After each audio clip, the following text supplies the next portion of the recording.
All right, guys, it is Friday, and it's a great Friday. I never know the difference between Friday and Monday, but thanks for guys joining me here on Flip with Rick. Today, we are all going to talk about how to get your sellers to sign. And a lot of you think like I'm going to teach you trickery and stuff like that. I'm just going to give you the facts. And I'm going to give you 20 years plus of what makes a difference between a seller that signs with you and a seller that doesn't sign with you. And when we're done with this, my goal is hopefully for you to walk away so you can make decisions on what's best to get your deals done. And it's actually just really simple common knowledge. And I'm going to dispel a lot of myths. But before we get into it, my name is Rick. I am the Rick and Flip with Rick. You guys know my son, Zach. I've been doing this business over 20 years now. I love everything about wholesaling, and what I'm doing and what me and my son are doing is basically trying to get everybody excited about wholesaling and let them know that there is a way out. You do not have to be stuck in your miserable job. You do not have to settle for what life gives you. If you truly want to go out and use wholesaling and you have interest in it, then this is the place for you. So what I want you to do is there's a comment section. Introduce yourself in the comment sections. Let me know where you're coming from.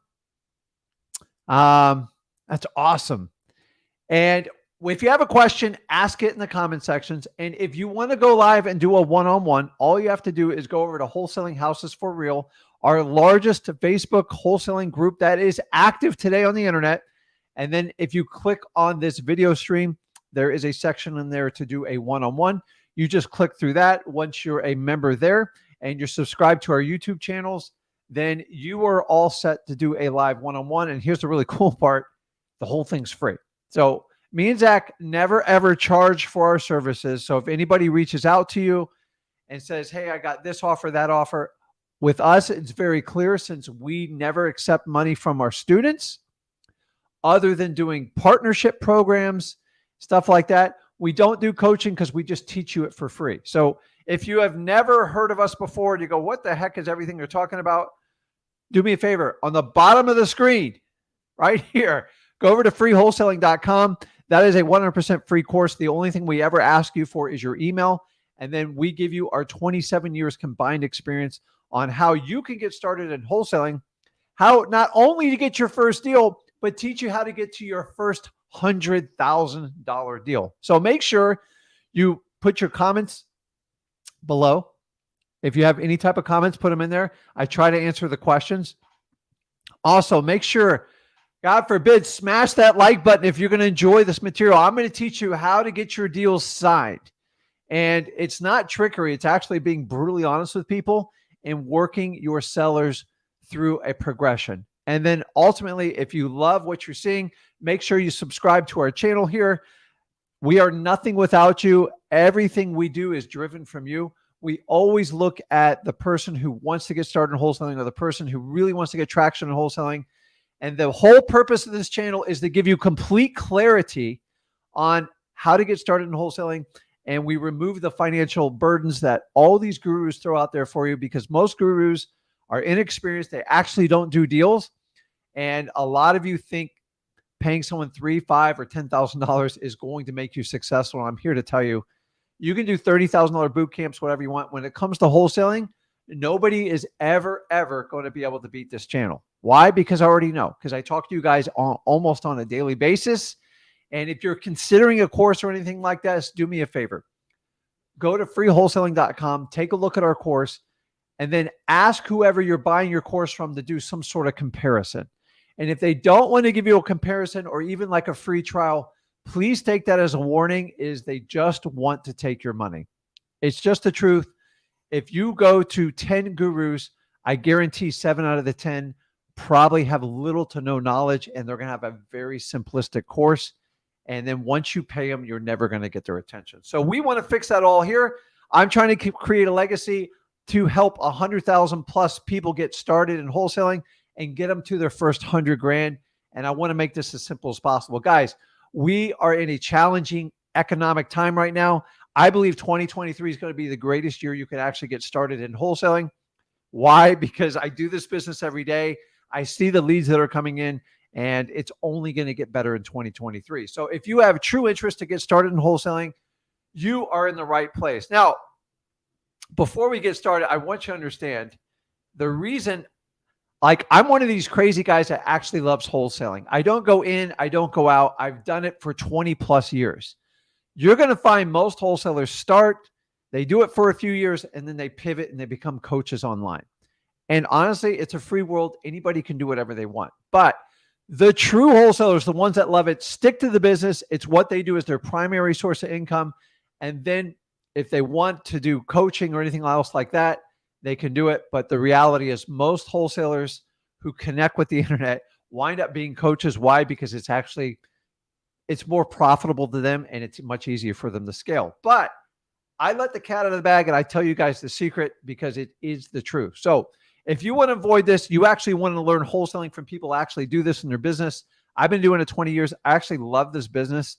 And the reason I do it for free is, number one, is you guys need it. We're in a different world. When I learned this business back in 2003, you had to pay people $20,000, $30,000 just to learn it. And I thought it was crazy back then. Fast forward to now, going into 2023, you got to be nuts to pay somebody for wholesaling because no one's going to give you better information than me and Zach. I already know this. I never ask for testimonials. Just go to our Wholesaling Houses for Real Facebook page. It's all on there. Go to flipwithrick.com. We show it to you. And by the way, I will never ask you guys for a testimonial because I don't need it for coaching sales because I do not do paid for coaching. So I'm more of a long-term mentor. I did it with my son. I learned some valuable tips on what direction you guys need to actually be successful in your deals. And I'm going to share it with you today. But before we get started, I've already told you I am a fully disclosed ADHD. That's how I grew up in school. I was told I would never make it. And I've learned my ADHD, which was considered a disability. Nobody even knew it was in school. I was just hyper. It is now my superpower, and it's the gift I bring to wholesaling. So if you identify with me on that, then you are definitely in the right place. So number one, I like to have fun when I do wholesaling. I find a lot of these topics can get boring. I get it. So we try to make it as entertaining as possible. Number two, if you can't have fun wholesaling, don't do it because you're able to pick and choose who you get to work with, sellers, buyers. And that's one of the beauties of this business. When someone becomes majorly difficult and they're a pain in the butt, they go out the door. And we do the same thing here. Everything we do is to help you guys. So we have to keep a positive attitude. And more importantly, you got to have fun. Watch this video. I'm going to show you how we treat wholesaling here at Flip with Rick.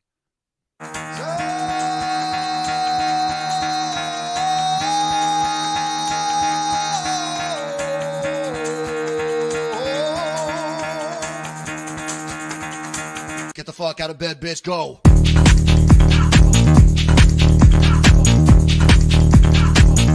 Get up, again, they got go.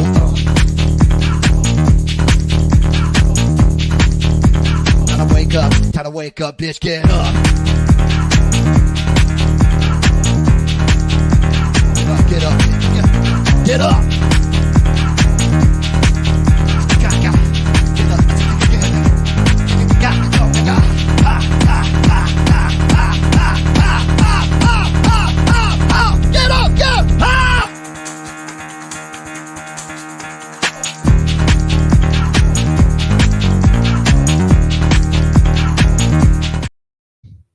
See, guys, that's fun. So if you think that video is crazy, it is on purpose. It's here to kind of wake you up, shock you, distract you. You got a gold microphone, you got a red robe, you got long hair, and you got a musician. And yes, we do have permission on that video. So I love it. That's how I operate. So if you guys want to have fun, you want to learn about wholesaling, and then you want to do a one-on-one, this is the place to join us. If you want to do the one-on-ones, make sure you go over to Wholesaling Houses for Real. Click on today's link for today's live stream. And in there, you'll see a link to StreamYard. Once you're registered there, you can do a free one-on-one. It's that simple. So I love Rogers, Ric Flair. Woo! I tell you what, dude, don't get me started. I love the old school wrestlers, Ric Flair, Hulk Hogan, Andre the Giant. It's just good stuff, man. So, okay, so let's talk about it. I'm going to use, I I'm going to use my iPad today, and we're going to talk about how to get sellers to sign with you. And I'm going to walk you kind of through 3 phases, and we're going to start from the simple building blocks.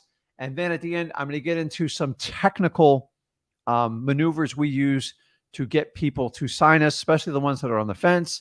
I see your questions. If you have any questions about signing, if you put it in the comments, I will try to answer it while I'm doing it.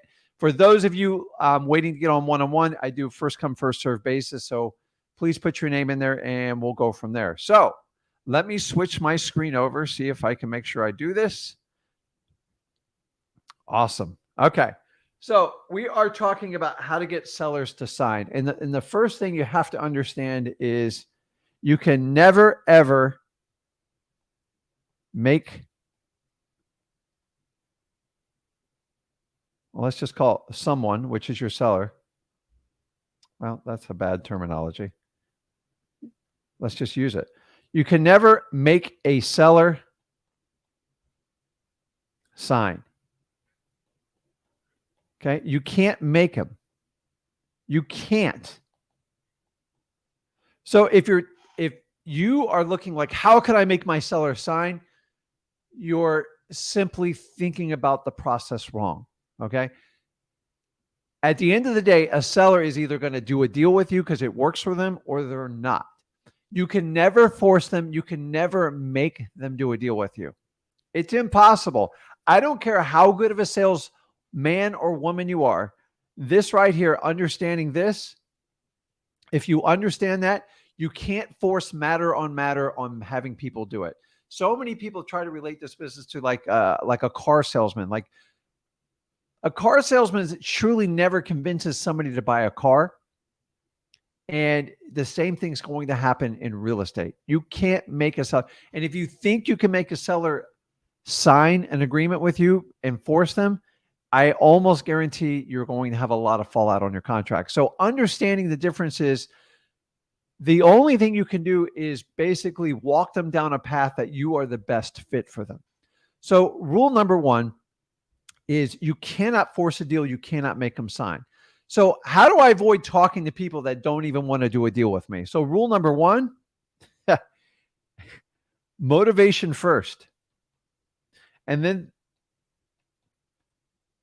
because if you go through the qualifications MCTP and you realize they're not even slightly motivated and they only want to sell based on price, a wholesaler, a real good wholesaler, skips the process, because you can spend 5 hours with them. You're never going to convince them to sell your property at a discounted rate. So if you guys understand that up front, you know you can save a lot of your effort. So many of you sit there and try to beat up people that really have no interest and no motivation in selling you the property. Just move on or put them in your follow-up. You can spend 4 or 5 hours. You're never going to make them sell it to you. I've tried it, guys. It's like pushing a boulder uphill. You are going to get crushed by the boulder, and it's a waste of time. So understanding that motivation is an absolute must, you have to understand that. So once we know that, then we have to, how do I set up a deal? So once you go through your MCTP and qualifying, either you're doing this virtual or you're going in person, the next thing you have to do is set up the upfront agreement. So if you guys have never heard of the upfront agreement, it's real simple. An upfront agreement is simply this. Before I sit down, especially before I get to the negotiation part, and I usually do this after I initially walked the house, if I'm at a property, or if I'm on the phone doing it virtually, is I'm going to tell the seller, I said, listen, I'm going to take some time. I'm going to get to know you. I'm going to get to know a little bit more about your property. And at the end of our discussion, you'll have a decision to make. And it's either going to be, yes, I want to work with you, Rick. I love you. You're fun. You're exciting. And you're a little all over the board. And I like fun people. Or I don't like your offer and you are not a good fit for me. And it's a no. But either way, we're going to come to the end of the road and it's going to be a yes or no. I have to make sure we have a commitment that you will make a decision to move forward with me. That's a yes, or you decide to move no. Can I get that commitment from you? Simply said, just like that. Now I have a verbal agreement. I have a head nod. And if they don't answer, you wait. And if they literally don't answer, you go back and reaffirm. And even when they nod their head yes, is that a yes, Mr. Seller? Yes. The reason you do that is it walks them through their process. Understanding when people sell their property, guys, other than the loss of a loved one, it's probably the single most biggest decision they make in their life. And if you understand that, you can understand why sellers has reservations. And most of the people we're dealing with are challenging properties or challenging personal situations. You put a combo of those both, a lot of sellers get overwhelmed. Your job is to walk them through a process and reaffirm that they're making the right decision. The whole goal of any negotiation you do with a seller is to have them progress along. And you can't be random all over the place. You can't talk for hours on end, and you can't close the deal in like 5 minutes. So understanding that the upfront agreement probably is one of the single biggest factors if you're going to get a yes. Okay. And it's the ability to get a yes or a no. Because at the end, what if they go like this? I don't know, Rick, I really have to think about this. Okay, Mr. Seller, is there anything in particular that has thrown you off in our discussion in the sale of your property? Well, I want to talk about this. Okay, I'm going to go over those for you, but remember, we had an agreement for you to make a decision of yes or no. Oh, yeah, that's right. So by using the upfront agreement, you actually build in an insurance policy. It doesn't work every time, but probably 80% of the time, it really comes in handy because people don't want to lie to you and they know they committed from you right in front of you and they don't want to go against their word. So I use this as a lever. Remember, I'm not forcing them to make a decision. I just want them to make a decision. So odds are if I've qualified them, I've set up an appointment, meet with them in person or virtually, odds are there's a good chance they're going to sell it to me. I just got to let them reaffirm they're doing business with the person that I say I am, and I can follow through with what I'm saying. So the upfront agreement is huge. So once you do the upfront agreement, you will never get a great decision without any type of rapport. I'm not going to go into depth with you guys. You know how I feel about this. How do you get rapport? It's real simple. You have conversations. Now you can start with a script. Eventually, you have to turn scripts into conversations. Conversations are what normal people do. If I sit there and go, how many bedrooms is your house? 3. Okay. How many garage spaces are in the garage? 2. Guy, the garage is right there. Why don't you just look at it? As opposed to me walking around and go, oh my God, there's so many bedrooms in this place. This garage, what does this fit, like 4 cars? That's huge. Having a conversation, invoke emotion, and get them to respond. If you ask a seller yes and no questions, it is not a conversation. That is a script. I'm telling you, by just trying to find a way to have conversations, it will change the game in your relationship. Remember, people want to do business with people they like, they know, or they're friends with. So your job is to get them to like you. And why not? It's no problem coming. There's no issues coming friends with a seller, but the business has to come first. So we always treat people are our priority. And I love how people say, oh, you got to do profit first. No, profit doesn't come until you actually provide value to people. So many people want to get a yes at a decision. But if you do not build rapport by having great conversations, I almost guarantee you're going to get a no. Ask me how I know this. It's so important. Okay. So the next part of the structure is be you. Okay. Stop trying to be. If you guys hired a coach and he always wears a hat and a jacket and you feel like you have to be, stop it. Sellers don't like that stuff. They rather have regular people. I could care less if you wear a hat or a jacket. If that's who you are and that's your authentic self, be it. I need you to be you. You don't need to be Rick. You don't need to be Zach. The people need people just like you. The reality is God only made one of you and there's a reason for it. You're unique. You're different. And I would use your God-given talent, no matter what it is. So if you're super funny, make people laugh, that is like medicine to people's soul, and it helps out a lot. If you're really good at bringing up facts and like history that relates to the conversation, go for it. If you're a super bubbly person and people just enjoy connecting with you, make it work. But understand you've got to use your superpowers for the good of the transaction. Some of you are very analytical with facts and you can provide stuff with it, but eventually you have to turn it into a conversation. So Stop trying to be a robot because somebody taught you to do it this way. Honestly, the minute I let go and started being myself, it was so freeing because I don't have to fake it. And if you're faking it, you're doing the business wrong. Just be yourself with people. People relate to humans.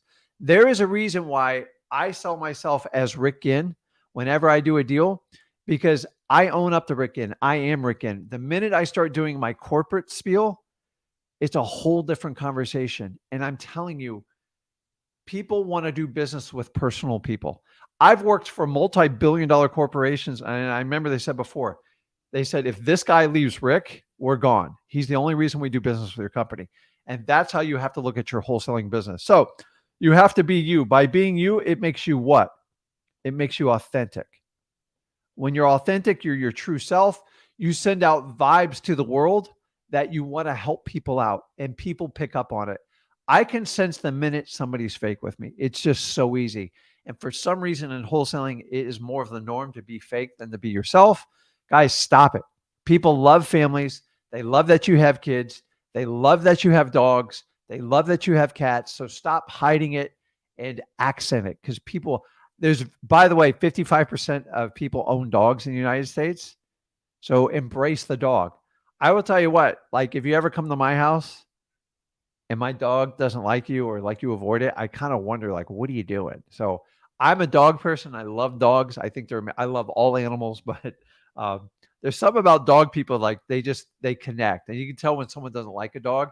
So if you guys have a fear of dogs, you got to get over it quickly, because I've seen people not do deals because they never connected with their dog, as crazy as that sounds.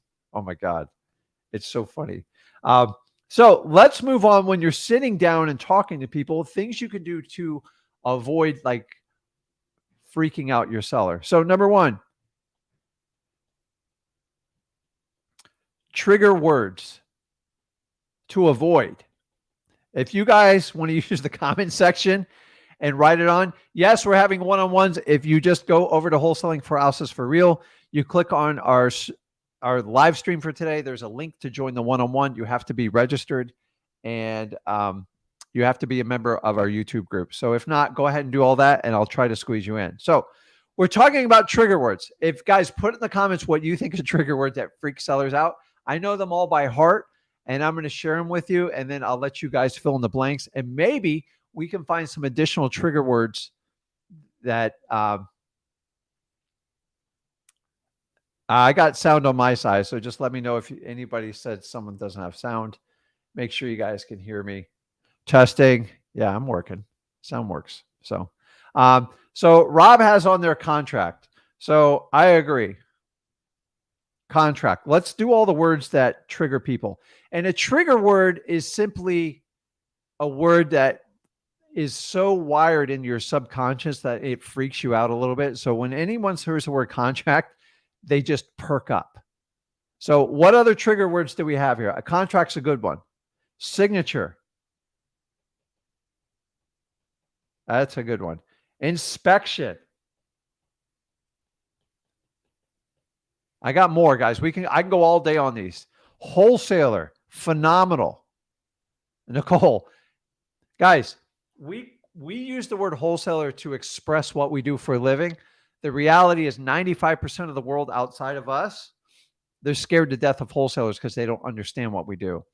So if you understand that, then it's not a pride thing with wholesaler. Just don't confuse people and don't give them a reason to dislike you because they heard something from a realtor about it. Somebody else said investor. That's a good one too.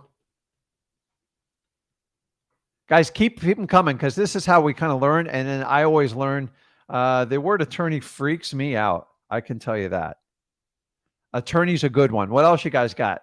I love this stuff, because if you understand these words, so think of this. A trigger word is anything. If you think about, if you've ever got like pulled over by a police officer, which God knows I have, even when the red and blue lights at night, when someone's coming behind you, you get that like, oh my God, am I speeding? Did I do something wrong? Trigger words do the same thing. When you hear them, they're like, some people when you hear anything finances wise, They absolutely freak out. Let me give you a couple words that I came up with. Paperwork is better than contract, but it still has kind of a negative connotation. And then I will tell you this, the word price and the word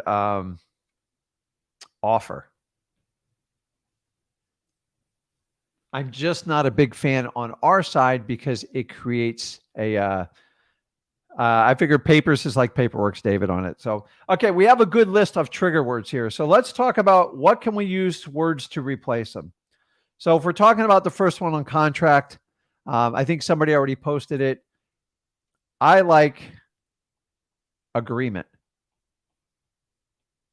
because you have the word agree in it. Remember, we're never going to force someone to do business with us. So if we use the word agreement, and you have to burn it in your DNA. So you have to catch yourself whenever you use the word the contract, you're going to switch it with agreement. It works really, really well. And you need to understand that. Signature. I'll let you guys kind of, and you guys, any of these words, go ahead. We'll start putting it in there and we'll just simply find replacement words. Once you're aware of the words you say that have power, it is going to help out with your cash buyers. I'm sorry, your sellers are making decisions, cash buyers as well. So if we go on signature, just by using the word, I like approved. Autograph is a great one. Who doesn't want their autograph? Here's a simple one I use. You ready for this? Okay. I just need your okay on these documents. And document's not a bad word, but it's still a little bit of a red flag word. Okay, autograph. I do like approve. So what about inspection, guys? Because inspection's kind of a wild one. And by the way, you can replace a lot of these words. Sometimes an inspection, just do a simple look. And then you can just get an okay on this one, or just approve. I do the same thing. Now, when it comes to wholesaler investor, this is the simplest one. And this is where a lot of you guys use the wrong words. I wouldn't use John Hancock. I don't want any like ambiguities there. So due diligence is good, but it sounds a little bit scary. A walkthrough is perfect. So let me see, who did the walkthrough? Of course, Emery did. So I appreciate it. Walkthrough is awesome. So the key with trigger words is use normal words people use and don't try to talk to above them, and think about it at like a 6th grade level. Because if you try to sound smart and overtalk your sellers, I guarantee you're going to wind up getting a no. So let's move on. Attorney. I got some choice words I'd like to put in here, but I'm not going to. I'll have my team take a look at it. I don't use the word attorney because it freaks people out. I don't like the word attorney because all I hear are dollar signs and delays. So I'm going to use the word team. So if I had my attorney look at it, I'm going to have my team look at it. I don't know what I did here. Oh.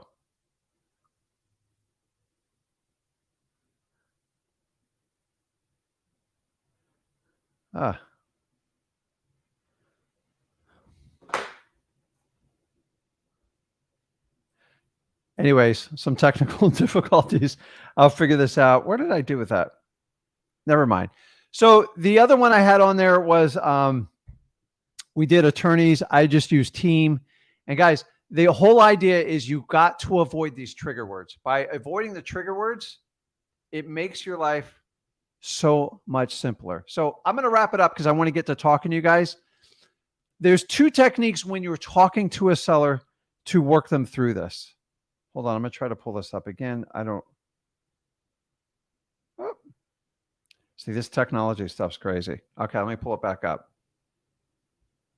And let me get. So when we talk about techniques when we're working with a seller, there's 2 techniques I use that really help out your process in getting a yes from them. Number 1,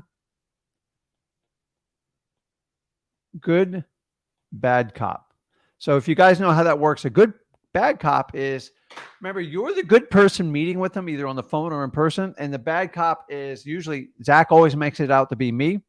Listen, my dad says I can't pay more than 100,000 for this house. And usually the seller goes, oh man, are you crazy? I can't do those numbers.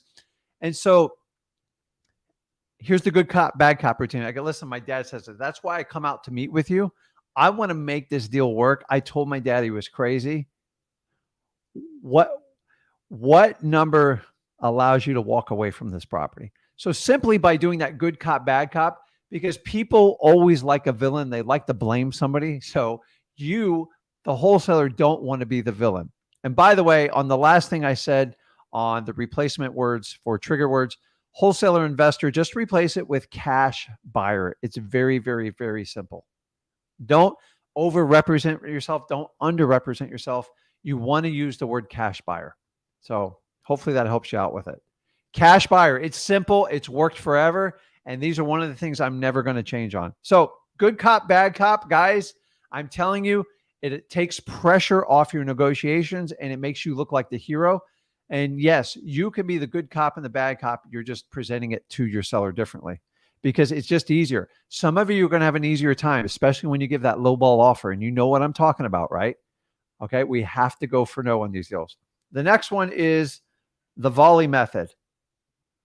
And then this is when you get to the negotiation with your seller. You had an upfront agreement and they go, Mr. Rick, I don't know.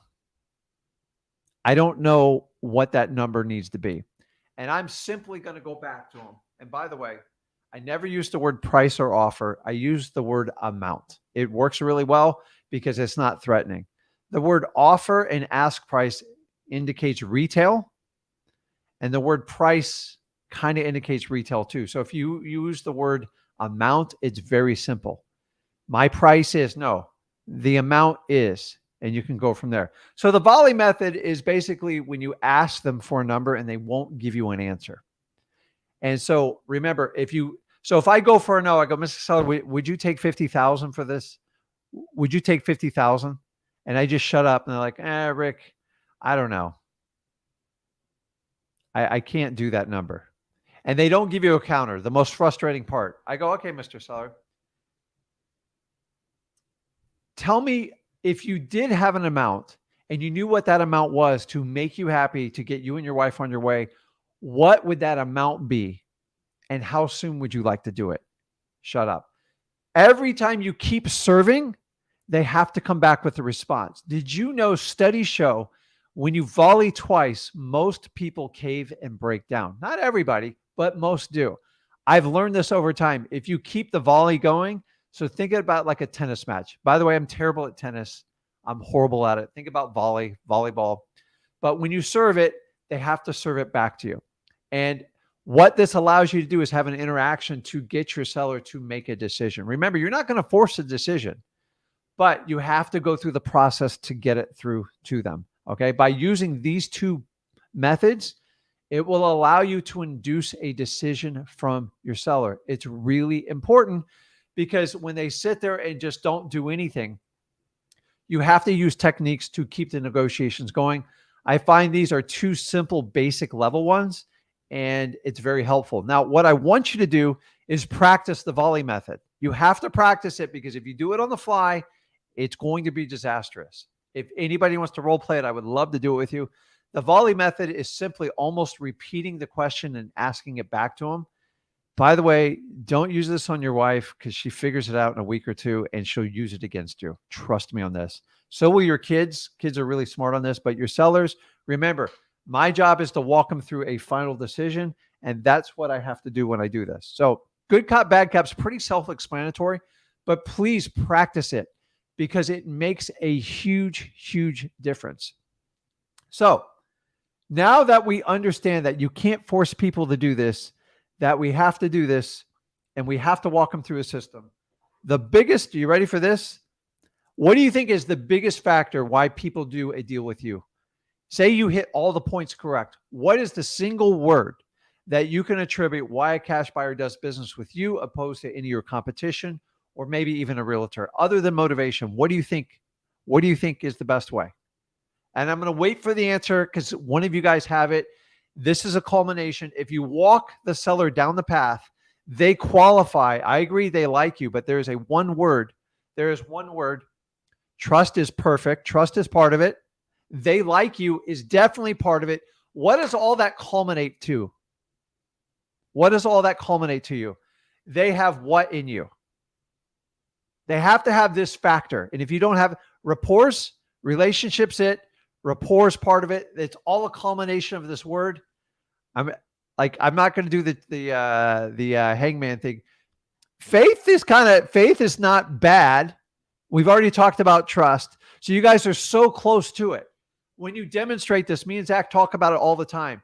You have to go through the journey for a seller, and you have to demonstrate this for a seller. And dude, Ryan got it right too, but Get Busy Global's got it right. It's a culmination of confidence. If you get their trust, their faith, you build relationships, you build rapport. It's unbelievable, guys. Everything is a culmination. So the final part of this is confidence. And the biggest question you have is, Rick, if I've never done a deal before, how am I supposed to get confidence? Well, confidence is demonstrated by all the things I just taught you, using the volley method, setting up the upfront agreement, walking them through a decision process, and just spending time with your sellers. Because in the end, if they don't like you, even if you're offering a higher price than your competition, they don't do business with you. So credibility is a big part of it. Belief's a big part of it. Care is definitely it. All that culminates to confidence. Think about this, guys. If you're going to buy a car, a boat, an RV, or like a house or a big ticket item, you want to make sure the person that is helping you is confident. And the minute they're not confident, there's not a lot they can do. You're just moving on to the next person. So you have to fill the confidence box. Confidence is a culmination of everything. Trust, rapport, faith. I like that one. Belief, and likeness. So guys, it's important. I'm going to wrap this up on this part and we're going to go to lives. Is people do business because they believe in you. So if they're not motivated and you're trying to force to get a decision, you're literally wasting your time. So make sure you go through motivation first. You do it by qualifying MCTP, and then you go through and you develop rapport with them. You develop a relationship with them. You avoid the trigger words, use the complimenting words. And when you get down to it, if you have to use a technique, good cop, bad cop, volley, whatever it is. And the really cool part is understanding this is all a process. And the sales process is simple. You walk through this. As you do it more and more, you'll get better and better at it. And then we're going to teach you what we call a trial close. So everybody knows what a trial close is. A trial close is when you test them to close. And if there's something they don't like, then you go in and fix that part that they don't like. Maybe it's the price, the terms, or something like that. You recertify what they like about doing with you. You fix the problem with it. Then you do a trial close again and you walk through it. And if they're confident in you and they like everything you hear, that's why they do a deal. And once they give you your vote of confidence, it's up to you to keep. And by the way, you can lose confidence quickly by not returning calls, not following up, and definitely by not closing. So I hope this, let me pull this off of here. So many people think that you have to force a seller into do it. It's not. It's never been a force. Actually, slick salesmen and wholesaling, it doesn't work. The person that can explain and build relationships will dominate a slick salesman any day. I'm not a slick salesman. I'm authentic and I know how to connect with people. And if you like doing that and that resonates with you, you will do extremely well in wholesaling. Extremely well. There's not a doubt in my mind. So let me get to some of the questions here. I tagged a few here. Let's see. So Nicole comments on here. What if the seller refuses or just doesn't give the offer amount first? What do we do? That's where you're going to go in and use the volley method, or you can use the good cop, bad cop. So good cop, bad cop, they don't give you an answer. Go, seller, don't shoot me. My partner said I can offer 80 grand and that's the most we can offer for the house. Would that work for you? I don't know. And either they're going to try to negotiate with you or they're going to try to shoot you in the foot. Are you crazy? And that's when you go, listen, Rick's crazy. He sits behind a desk all day, and I think he's on YouTube all day. And that's why I'm out here to talk to you. So let's talk. Let's find a reasonable number that will work for you. And then you start the negotiation by doing it. The volley is you just go back, Mr. Seller, I know you don't know, but if you did know a number to get you out from this property, what would it be? And shut up. And then when they come back to you and they go, you know, Rick, I thought about it. You're the expert. You're here. You got to give me an offer. I go, listen, Mr. Seller, just give me a ballpark. I won't hold you to it. What amount works for you to move on with this property? And then I'm going to reassert that. I go, listen, and it's conditioned and you want to get it sold in 30 days. What is that number? And I just shut up. And after you do it a few times, either they're going to give you a number or they're going to get really ticked at you. Either way, you're making progress, and that's how you have to understand it. Remember, if you built a good rapport, think about a friend that tells you the truth and it hurts, but you still respect them and you get through it and you still wind up being friends with them and they actually help you out. So try those methods. They work really well. Because what are you going to do? Just sit there and like fight on price? You're going to have to find a technique to invoke a conversation. So by using good cop, bad cop and the volley method, you're doing a negotiation while having a conversation. The worst thing you can do is, we should take 80 grand. We should take 90 grand. We should take 100 grand. And I see a lot of people do that. And honestly, you're just a number then. You might as well go to McDonald's and get the number 2 on the order menu. You guys are better than that. You have to walk people through a process. Some people roll over and give it to you right away, and some never come to the conclusion. You got to get rid of the tire kickers, the ones that are never going to do a deal with you. And the ones that are struggling on the fence, you have to walk them through a process, and you got to get them to commit. You can't make them say yes, but you can guide them to a yes.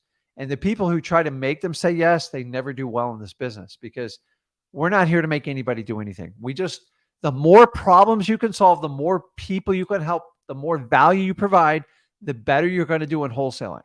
That's why I do so well. And I don't get hung up when I can't do a deal with someone. I go, it just wasn't right for them. The timing's not right. I'm going to circle the wagon and I'm going to reapproach them when the time is right. Sometimes it is literally time and circumstance will only fix the deal. And if you understand that up front, it's sometimes just the process what people have to do. So guys, if you are brand new to what we're doing, make sure you go over to freewholesaling.com. Me and Zach break down this whole wholesaling thing. I don't care if you've never done a deal before, if you've done a couple hundred, I promise you, I can make you a better wholesaler. I can at least get you to your first deal, then get you to first 100 grand. And then after that, before the end of this year, I'm going to show you how to get to your first million for those of you that are truly motivated. So without further ado, I have one other question on here I missed. Let me see here.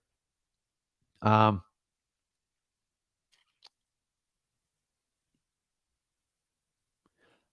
is it? I missed it. Let me see. Let's see. Okay. So I see a lot. So Tegan says in here, I had a question over your online purchase and sale agreement on this section called 3, closing date and transfer of title. What do you put in that date? You put in the closing date, and transfer of title is just talking about the legal terminology or whoever you want to put it. I'm not going to pull it up and bore everyone with you. If you want to give me some more details, I will answer that for you, because I got to pull it up. I'm like, I can't do that right now. But our contracts are very, very vanilla. They're very simple on purpose, and that's why you want them to be that. So if you guys want to join the one-on-one, just go over to Wholesaling Houses for Real. Click there. If you haven't joined, make sure you join, and either by the end of the live stream or by the next one, you'll be able to join it. So make sure you are a subscriber on our YouTube page too. So I think that's it. So let's jump on some one-on-ones, because what's up, Dylan? Long time no speak. How you doing? Hey, Rick, can you hear me? Yeah, I can hear you. Can you hear me? I can hear you great. It's great to see you. How you been? Good, man. So those of you who don't know Dylan started probably earlier this year. And no. I started June of 2021, last year. That's right. Yeah. So he's just over like a year and a half. And he was a lot of fun to work with in the beginning. He had a lot of crazy questions, but he fought the process a little bit, but after a while, it took him 3 to 6 months to really get traction. Am I right? Yeah, 6 months to get my first deal. Yeah. But the thing is, I want you guys to understand is he stuck through it. And I have no idea what he's going to talk about today, so we'll find out. So I haven't seen him in a while, so I did jump him in line. So guys, don't get mad. I promise I'm going to go back and get in line. But I like to share like real world experiences because me and Zach don't sit here and fluff this up. I could sit here and just give you positive testimonials all day, but unfortunately, that does not give you a true snapshot of what goes on in the wholesaling world. Would you say that's correct, Dylan? 100%. You have to And do you it get that to- on a lot of yeah. coaching programs, and you guys got to be aware of it. Everything is not like Facebook and Instagram. Everything's not perfect. Everyone's not like in a perfect bikini by the pool, sipping margaritas. This business is work. So tell me what's going on and what do you want to talk about? I'd agree with everything that you said. I always want to start off every time I get a chance to talk to you, to just thank you again for all the help that you've given me throughout my journey. I really don't know if I would be able to have made it to where I'm at without the help of you and Zach and a lot of others, but certainly you and Zach are up there. So yeah, but I'm doing well, wholesaling here, like I have been full time. We had our biggest month in November. We did, or in October, we did 100,000 in the Wow. month of October. Dude. Yeah, in revenue.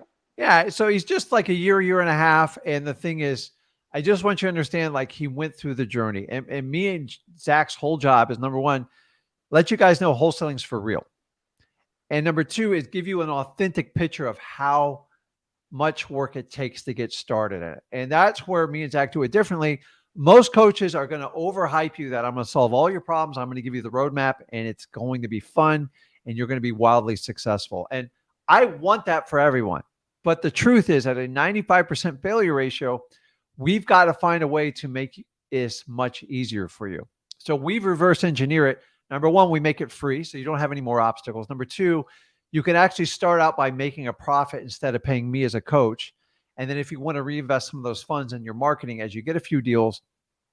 And third, and finally, is you get a true snapshot of like how this business is created, because almost every like wholesaling group I'm part of, stuff like that, all you hear is like the perfect now. Like, everybody's posting $50,000 checks.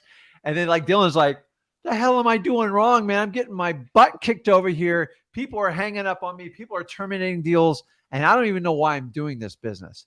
And so if we can help you just get past that to your first deal, and then if you want to commit to get to your first 100 grand like he did in 1 month, then you have options to do whatever you want. So like Dylan, I hope you outgrow us and eventually you will, but I'm going to have a program coming up here for you, which you're going to love. And by the way, it doesn't cost you a dime.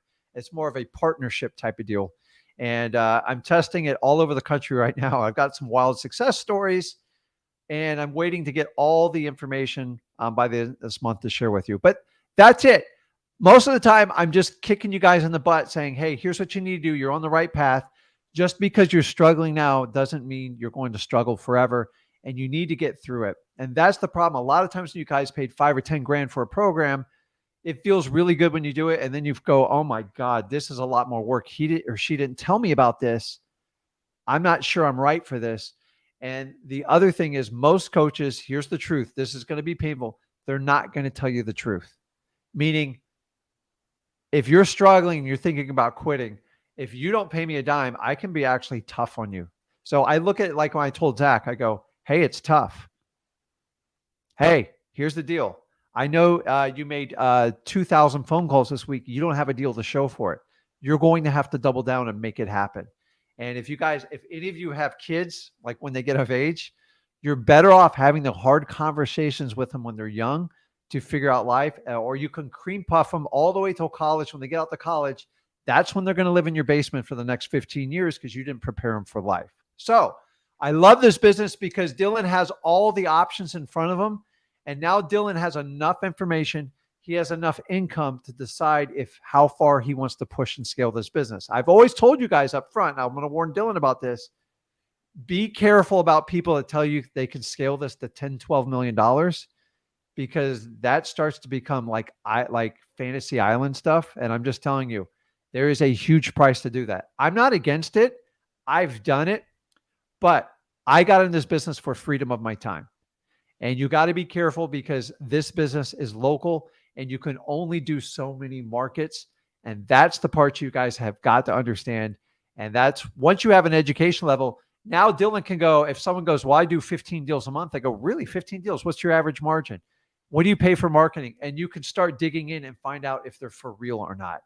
And the biggest thing I tell you guys, just be careful. I've taken $100,000 coaching programs. I'm like, I can't believe I paid that. This guy or this gal really didn't deliver. And there's no limit. If they take $97, $27, or $100,000 from you, you eventually have to have the tools to succeed. They have to give you the experience to do it. So without further ado, I'm just giving you, I love Dylan because you fought through it, and I don't take credit for your success. You did it. And if you didn't fight through it, you wouldn't be here talking to me now. And I'm just trying to inspire everybody watching this stuff, man, because I love when people get through the fight, because that's what reinvigorates me to it. And Dylan, do I call you up and go, hey, I need a testimonial? I don't put you on like the front page and go, look at the checks me and Dylan are cashing. Dylan cashes the checks. Dylan did the work. And I love what he did. And by the way, he's in the Florida market. And if any of you guys are doing the Florida market, you know it's challenging, just like California and New York. And he started out brand new in this market. So I'm going to shut up and let you take the mic. So what's going on, and is there anything I can help you out with? I probably can't at this point. No, 100%, absolutely. You've never asked me for any kind of testimony or anything, but I would leap over fire to give you one. I really just have so much appreciation from my side for all the help that you had given me. And from a mindset standpoint, just when I was early on, I definitely did not have the right expectations getting into this business, thinking like, okay, 1 month in, I haven't gotten my first deal. I'm terrible at this. What the heck am I doing wrong? When really I didn't know the proper expectations of how many people you actually need to get a hold of and how long it takes to build a pipeline and all the work that goes into it in order to have a chance at even getting a deal. My expectations were totally off. And then I started to have like a negative perception of myself, thinking that I was not competent. And it was through conversations with you and Zach to have that real honest conversation to be like, listen, you are just straight up not doing enough. You are not putting yourself in front of enough people. You are not having enough conversations. You're not getting in front of the right types of leads. And to have that really honest, just raw advice was incredibly helpful. Yeah. So would you say quantity is a big part when you get started in this business? You have to have a lot of quantity to even have the slightest bit of success, right? I think in any stage of this business, it's still, you got to be talking to a lot of people. Yep. As I've grown, I've definitely learned that there are better leads to go after and there are worse types of leads to go after. And a lot of it's from watching your program. And so I'd rather double down on those leads that when you start to see like, hey, the last couple of deals I've gotten, they've all been, from a lot of the lead sources that Rick and Zach talk about. You're like, okay, so, if I'm having success in that, let me double down on that and let me do everything I can to talk to as many of those types of leads as possible. It's awesome. So guys, he's doing it. So what are you working on now? And like, what do you see going on in the market? Oh man, well, it's definitely, selling deals obviously is more challenging. We're having to spend twice as much of our time on dispositions to make half the amount of money. And so it's definitely challenging. And a lot of sellers don't realize, or they don't have the same mindset of the change in the market as us investors know the reality of. So it's like you said, I've seen your videos now here recently, and you're saying, listen, focus on finding the most motivated people. And that's what we're looking for. Everyone on my team, we are just focusing on the highest amounts of motivation and doubling down. And how can we get in front of as many people of those, the tire kickers, even the people that are having interest to sell, but their property's all fixed up, they're in good shape. They could list with a realtor. If it's someone that even probably could list with a realtor, the likelihood that that's going to be someone who's going to be a good fit for what we're doing is much less now. We're looking for people that are in signs of distress that we can really go in there and add value. Yeah. So So it's we actually just signed 2 contracts this morning, one in Spring Hill and one in St. Petersburg. And so that was really cool.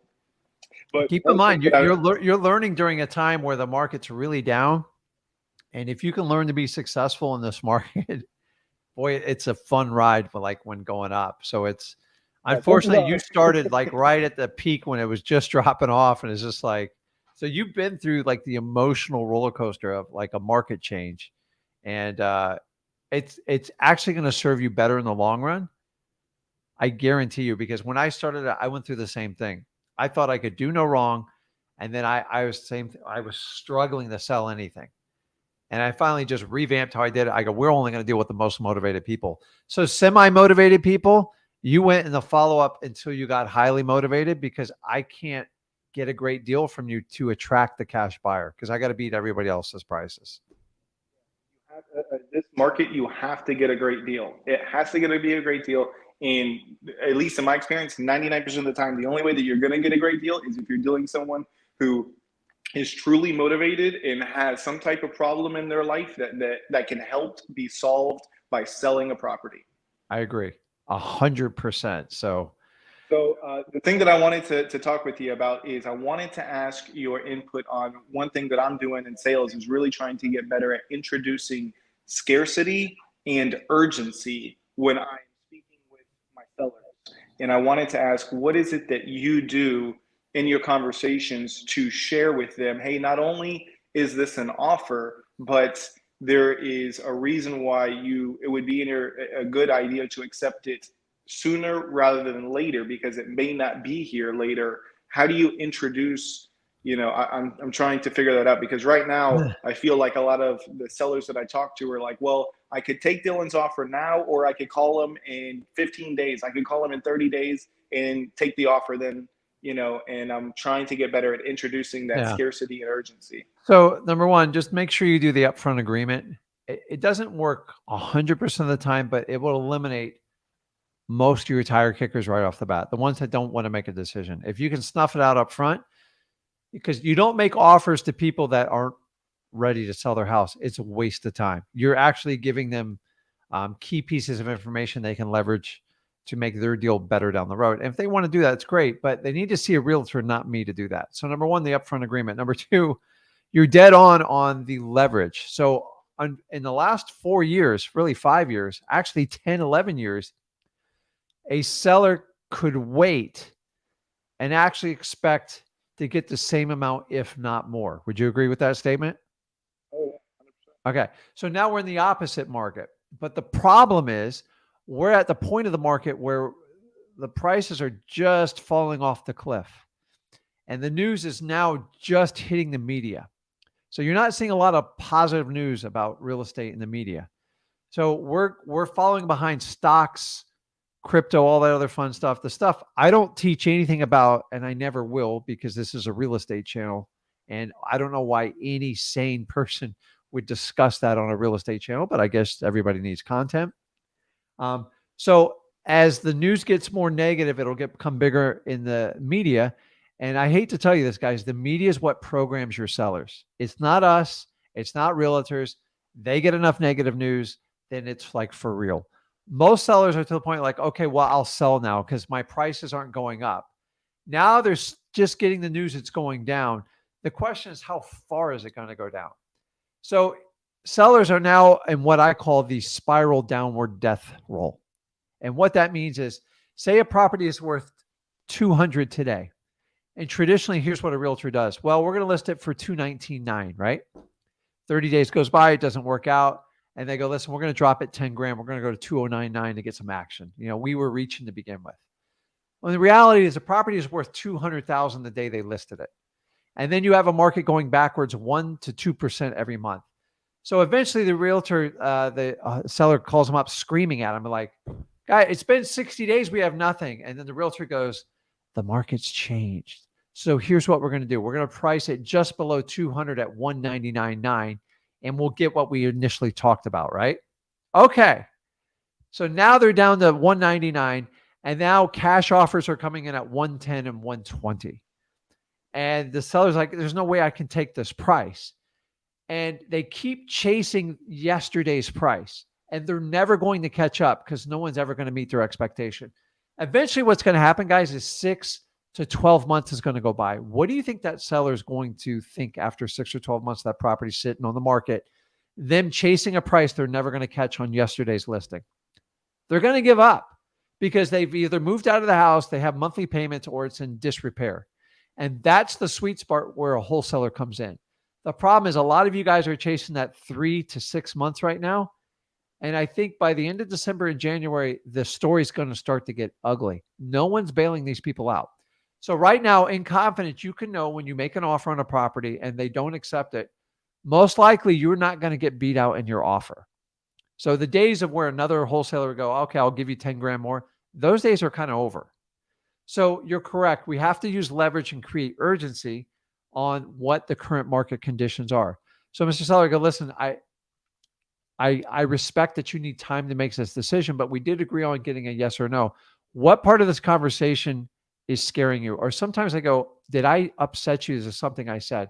If you could try to pinpoint what their issue is, if they think they're going to wait and their conditions are going to get better, that's where you go, listen, by waiting, the market's only going to get worse. My offer is only good for the end of this week. After that, I'm going to have to relook at it because the values are going down. And when your neighbor's house closes for this or that, then I have to adjust the price accordingly.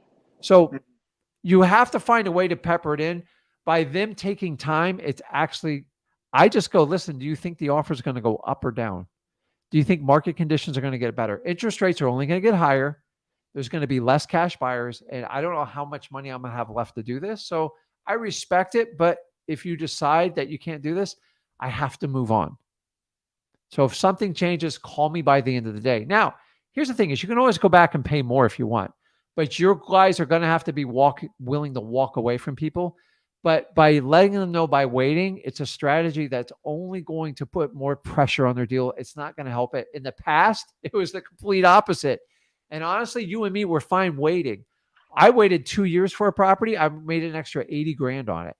The complete opposites happen. So if I offer 60 grand on a property and they come back to me 3 months later, there's no way I can touch that 60 grand offer again. And you're going to have to let them know it. How do you push them? Go, listen, by taking this offer, you're ensuring what equity you have left and you can put this to bed. Then I always hang the leverage on what they want to solve by meeting with you. And if you don't know what that is, you better find out. Most people sell a problem property because they just want it done and they want certainty and have it done. By having them not make a decision, they don't get certainty. So you got to circle back around the certainty and go, listen, I don't know what the Fed's going to do. I know they're only going to raise rates more. And the more they keep raising rates, the more it costs me to buy your house. And I have to give you a lower offer. I'm sorry. It's going to happen everywhere. And I just gently remind them. And you just keep pushing until they make a decision. And then if you put them in the follow-up and they want to decide to do an offer with you and they wait a month or two, you have to make them pay the price for it. Because most likely your cash buyers want a deeper discount. Every month that goes by, would you agree, Dylan? Cash buyers want a deeper and better discount, right? They're getting freaked out, man. And that's, unfortunately, we have to survive this gap. Now, here's the good news. If you survive this gap, you'll be prolific for the next 10 years. So I went through this in 08 to 2010. The good news is, guess how long you think this will last for if you were a betting man? Like this scarcity of cash buyers. Time-wise. At least for another 2 years. So you're looking at 12 to 24 months, somewhere in there. You guarantee. So the next 12 months is definitely going to be like this. And then what happens is once those rock bottom prices hit and interest rates start going down and activity levels increase, it's going to take a while to eat that inventory up. And then you'll start getting some appreciation back in prices. And there, all of a sudden, the cash buyers are going to come out of the woodworks. And then you're going to get back to a more normal market. So right now, we are 100% in a buyer's market. And it's going to be that way for a while. So you have to survive it. So just use the leverage piece. But you can't tell them the bad news. Always use the media. Hey, have you checked the news lately? Like, it's crazy what's going on with real estate.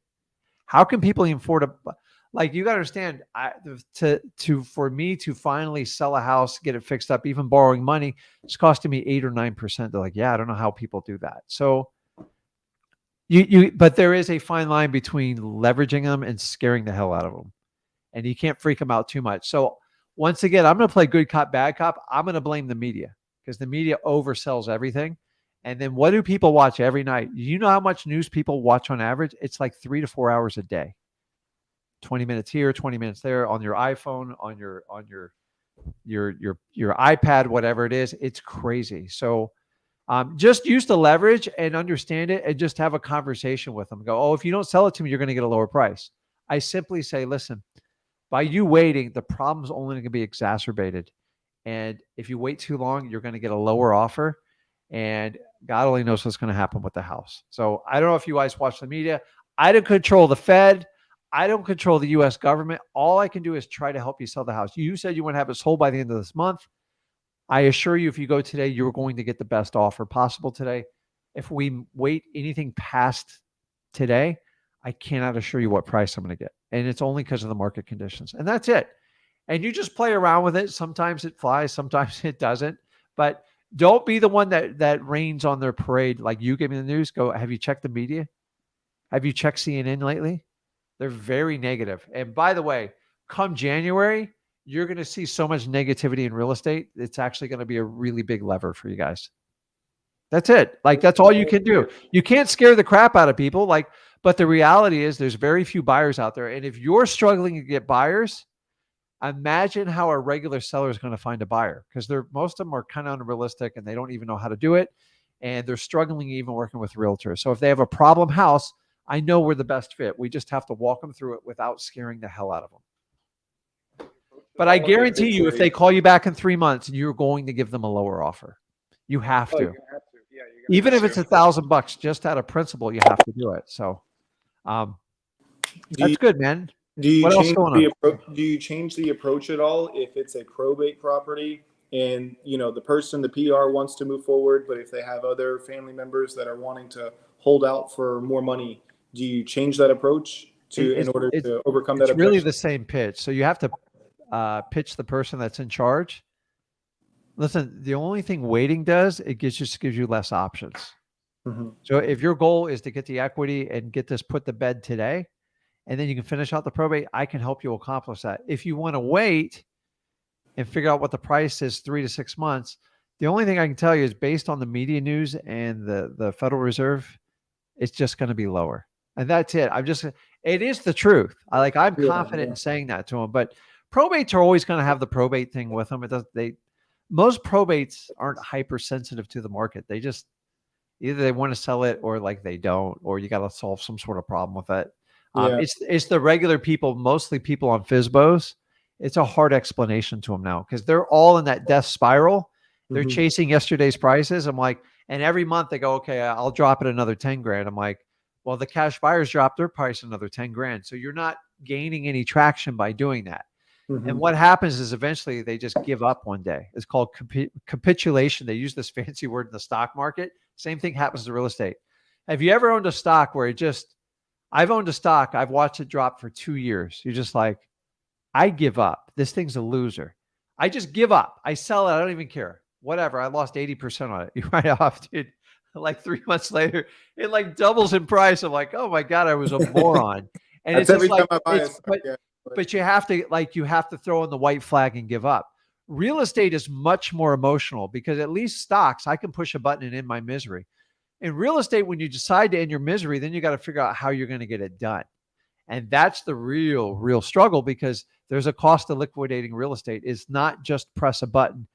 The day someone figures out how to sell real estate by pressing a button, that's going to be a scary day. It's never going to happen. It's just too much involved into it. So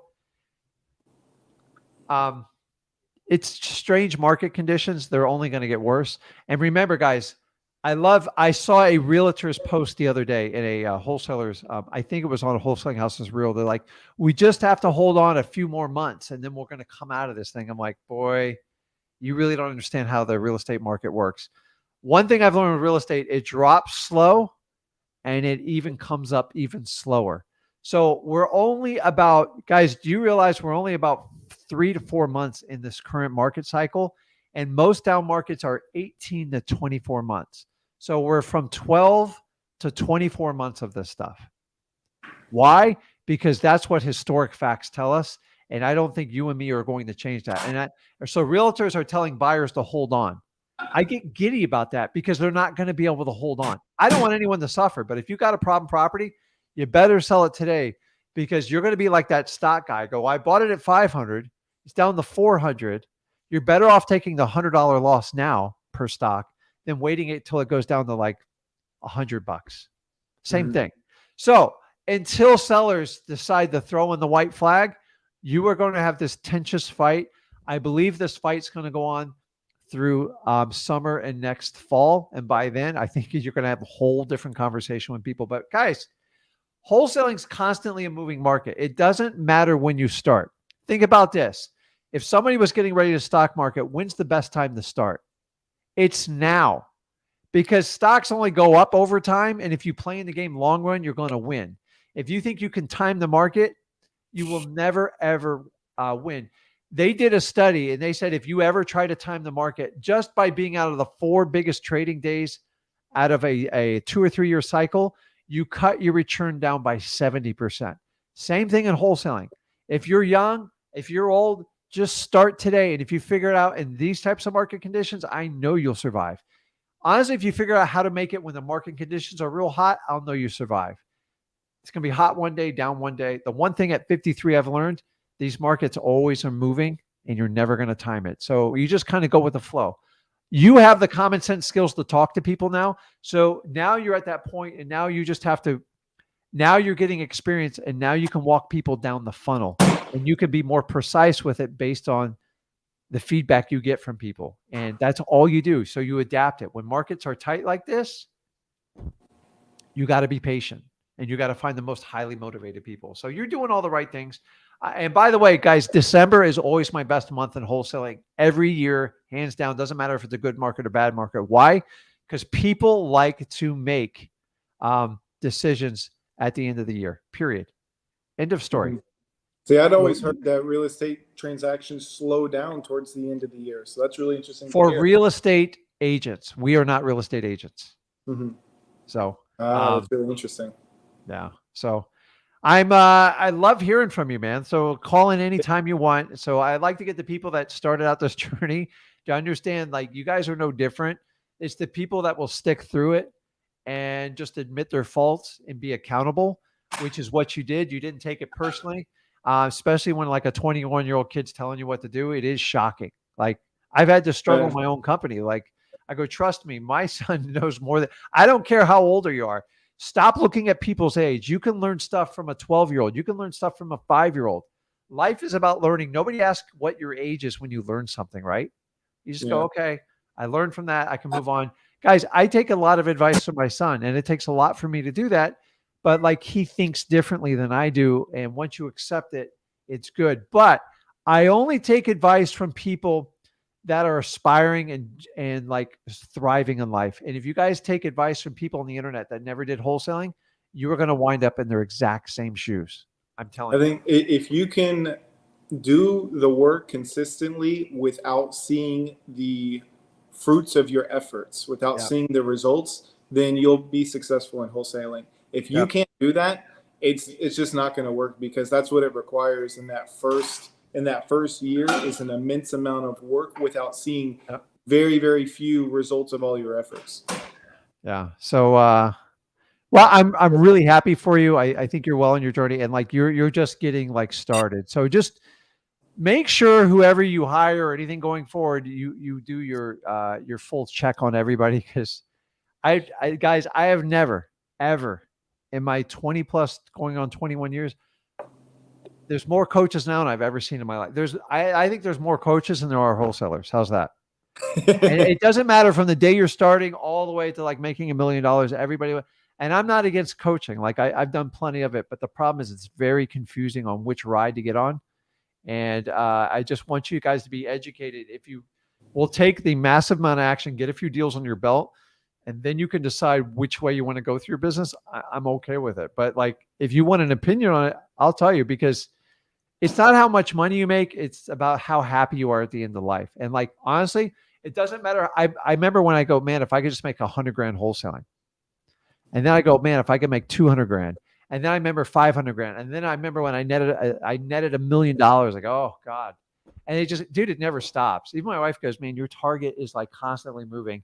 And I've learned you'll never be happy in life if you constantly, it's okay to move the target to push your company. But like, 4 years, you guys don't know about this. For 4 years, I worked night and day, 6 days a week to try to blow up the biggest business to do $10, $12 million in sales.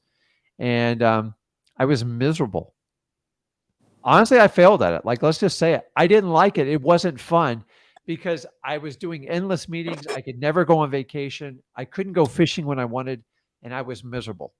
So I work with a very tight team. We're extremely highly profitable. We have no offices, and we make a ton of money. And I really enjoy what I do because if I want to go out in the boat when I'm done with the stream, I can do it. If I want to go meet with a seller, I can do it. I can do whatever I want. And that's the beauty of it. I think later today, me and my son are going to go watch a local high school wrestling tournament because we just love it. Like, I love stuff like that. So if we can talk business and do something together, it's awesome. So Rick, just don't lose focus on what you got into this for, okay?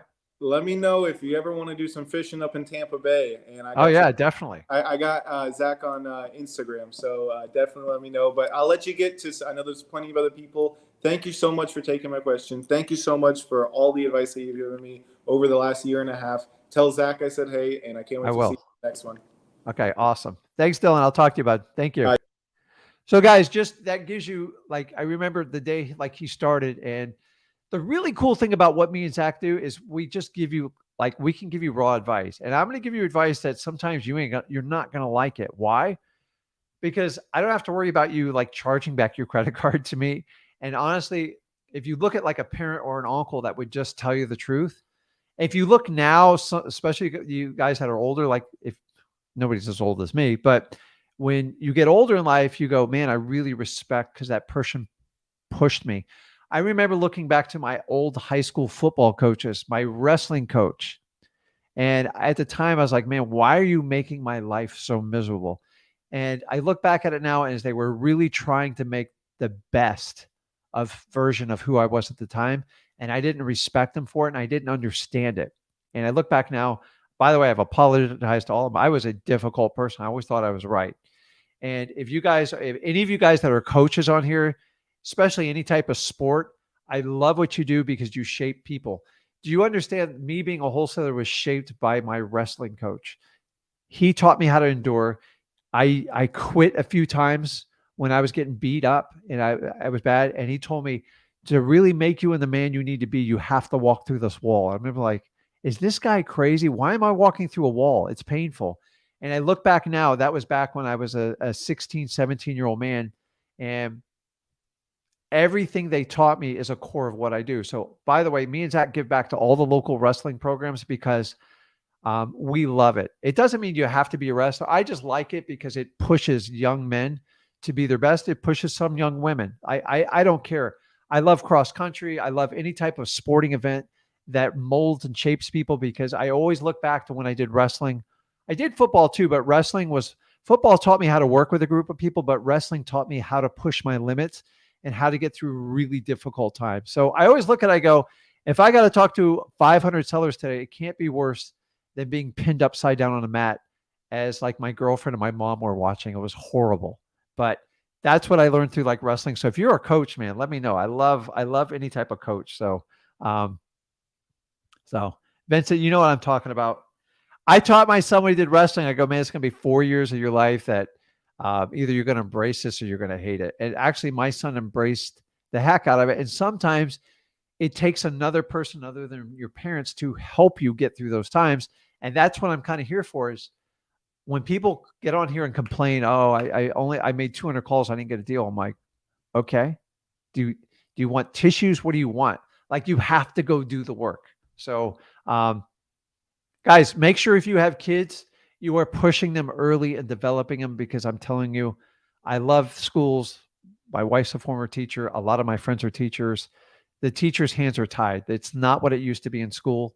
And you have to be much more responsible for raising your kids to get them to the point Otherwise, you are going to be stuck having your kids live in a basement. You want your kids to be independent and self-sufficient and happy, and that's what you want to go with us. So let me get on here.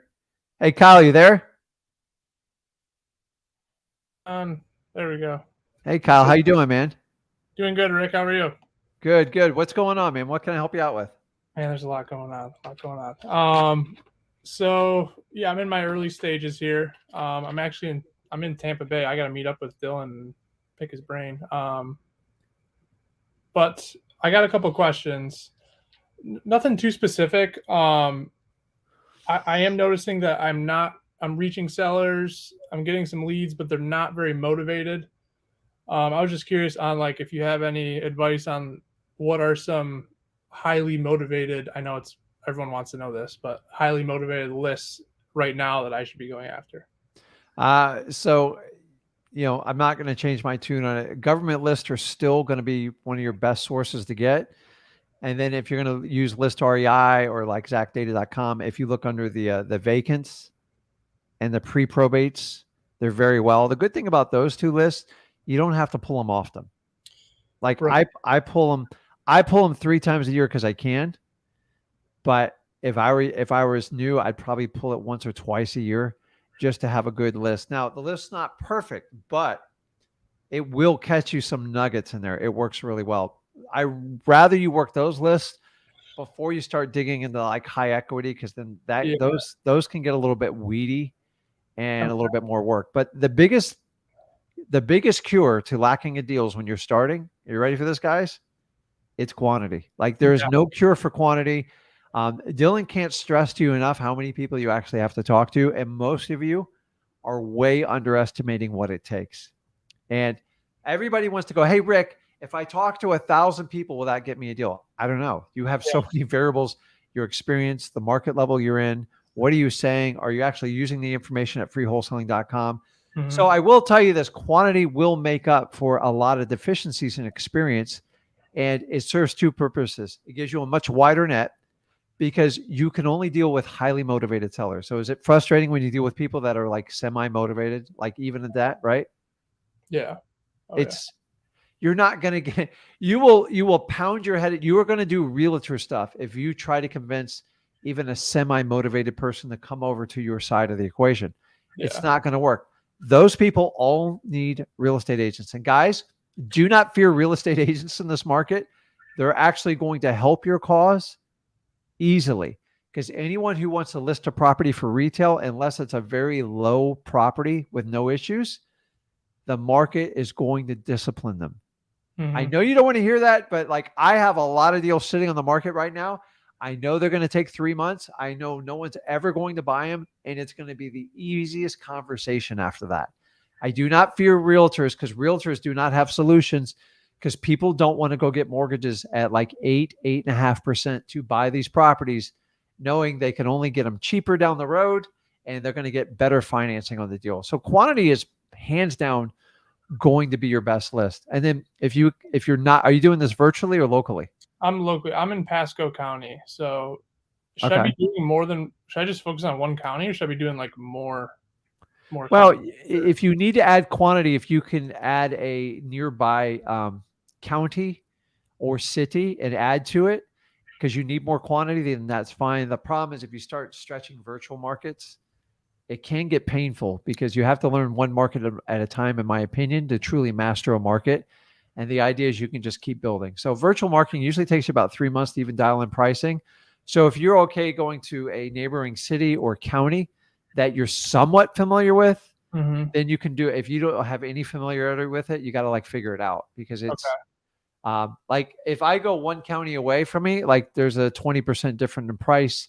And if you make assumptions based on your current market, you're going to get killed. So you could expand to it, and then you can always turn it up or dial it back, but you have to get quantity at first. So if you need that to reach your quantity goals, then do it. And guys, it's always painful the first time you got to go out and get these government lists, because every county and city has a different procedure. It's a nightmare. I think they do it all on purpose to frustrate everybody. But once you master it once, that's all you usually have to do it, because then you know the process going forward getting it. Okay. And then so I'm doing a lot of reverse drive for dollars. I'm pulling these lists, I'm sticky note, I'm cold calling, and I'm sending mails too. So I'm doing all three. A lot of the sticky notes I'm doing are on vacant houses, right? And they're like absentee owned, it looks like, obviously, because they're not there. But I just realized I'm doing like I'm skip tracing the numbers with batch, and I'm like calling on a dialer basically. So should I be doing just like one at a time and really trying to find the owner, like dig deeper than just massive skip tracing? Well, you're going to have a certain amount of volume to get a hold of them. So Right. dialing one at a time, like there are specialty lists like probates that you can do that. Yeah. But for the most part, if you're going to be dealing with like absentee owners, the sticky note might not be the most effective thing because they're not there. And sometimes the tenants just take it off, or the house is just vacant. The realtor might take it off. Yeah. In that instance, you're better off, in my opinion, just cold calling them because that's the only way you're going to connect with them. Okay. But remember, when you do these approaches, they're kind of a wide net approach. And if you try to get completely granular on them, you're going to consume a ton of time. Yeah, that's what it's going to eat you alive. So you're better off reaching out to a couple hundred people and find 5 or 7 that will talk to you than trying to convince 200 people to, like, a realtor will try to convince 200 people to list their house.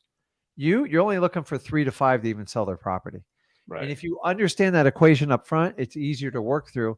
And the people that fall out, they're ones you just kind of work on follow-up. And follow-up, guys, it winds up being more than half your deals down the road because people just don't wake up one day and go, okay, I'm selling my house today. It is a cumulative effect.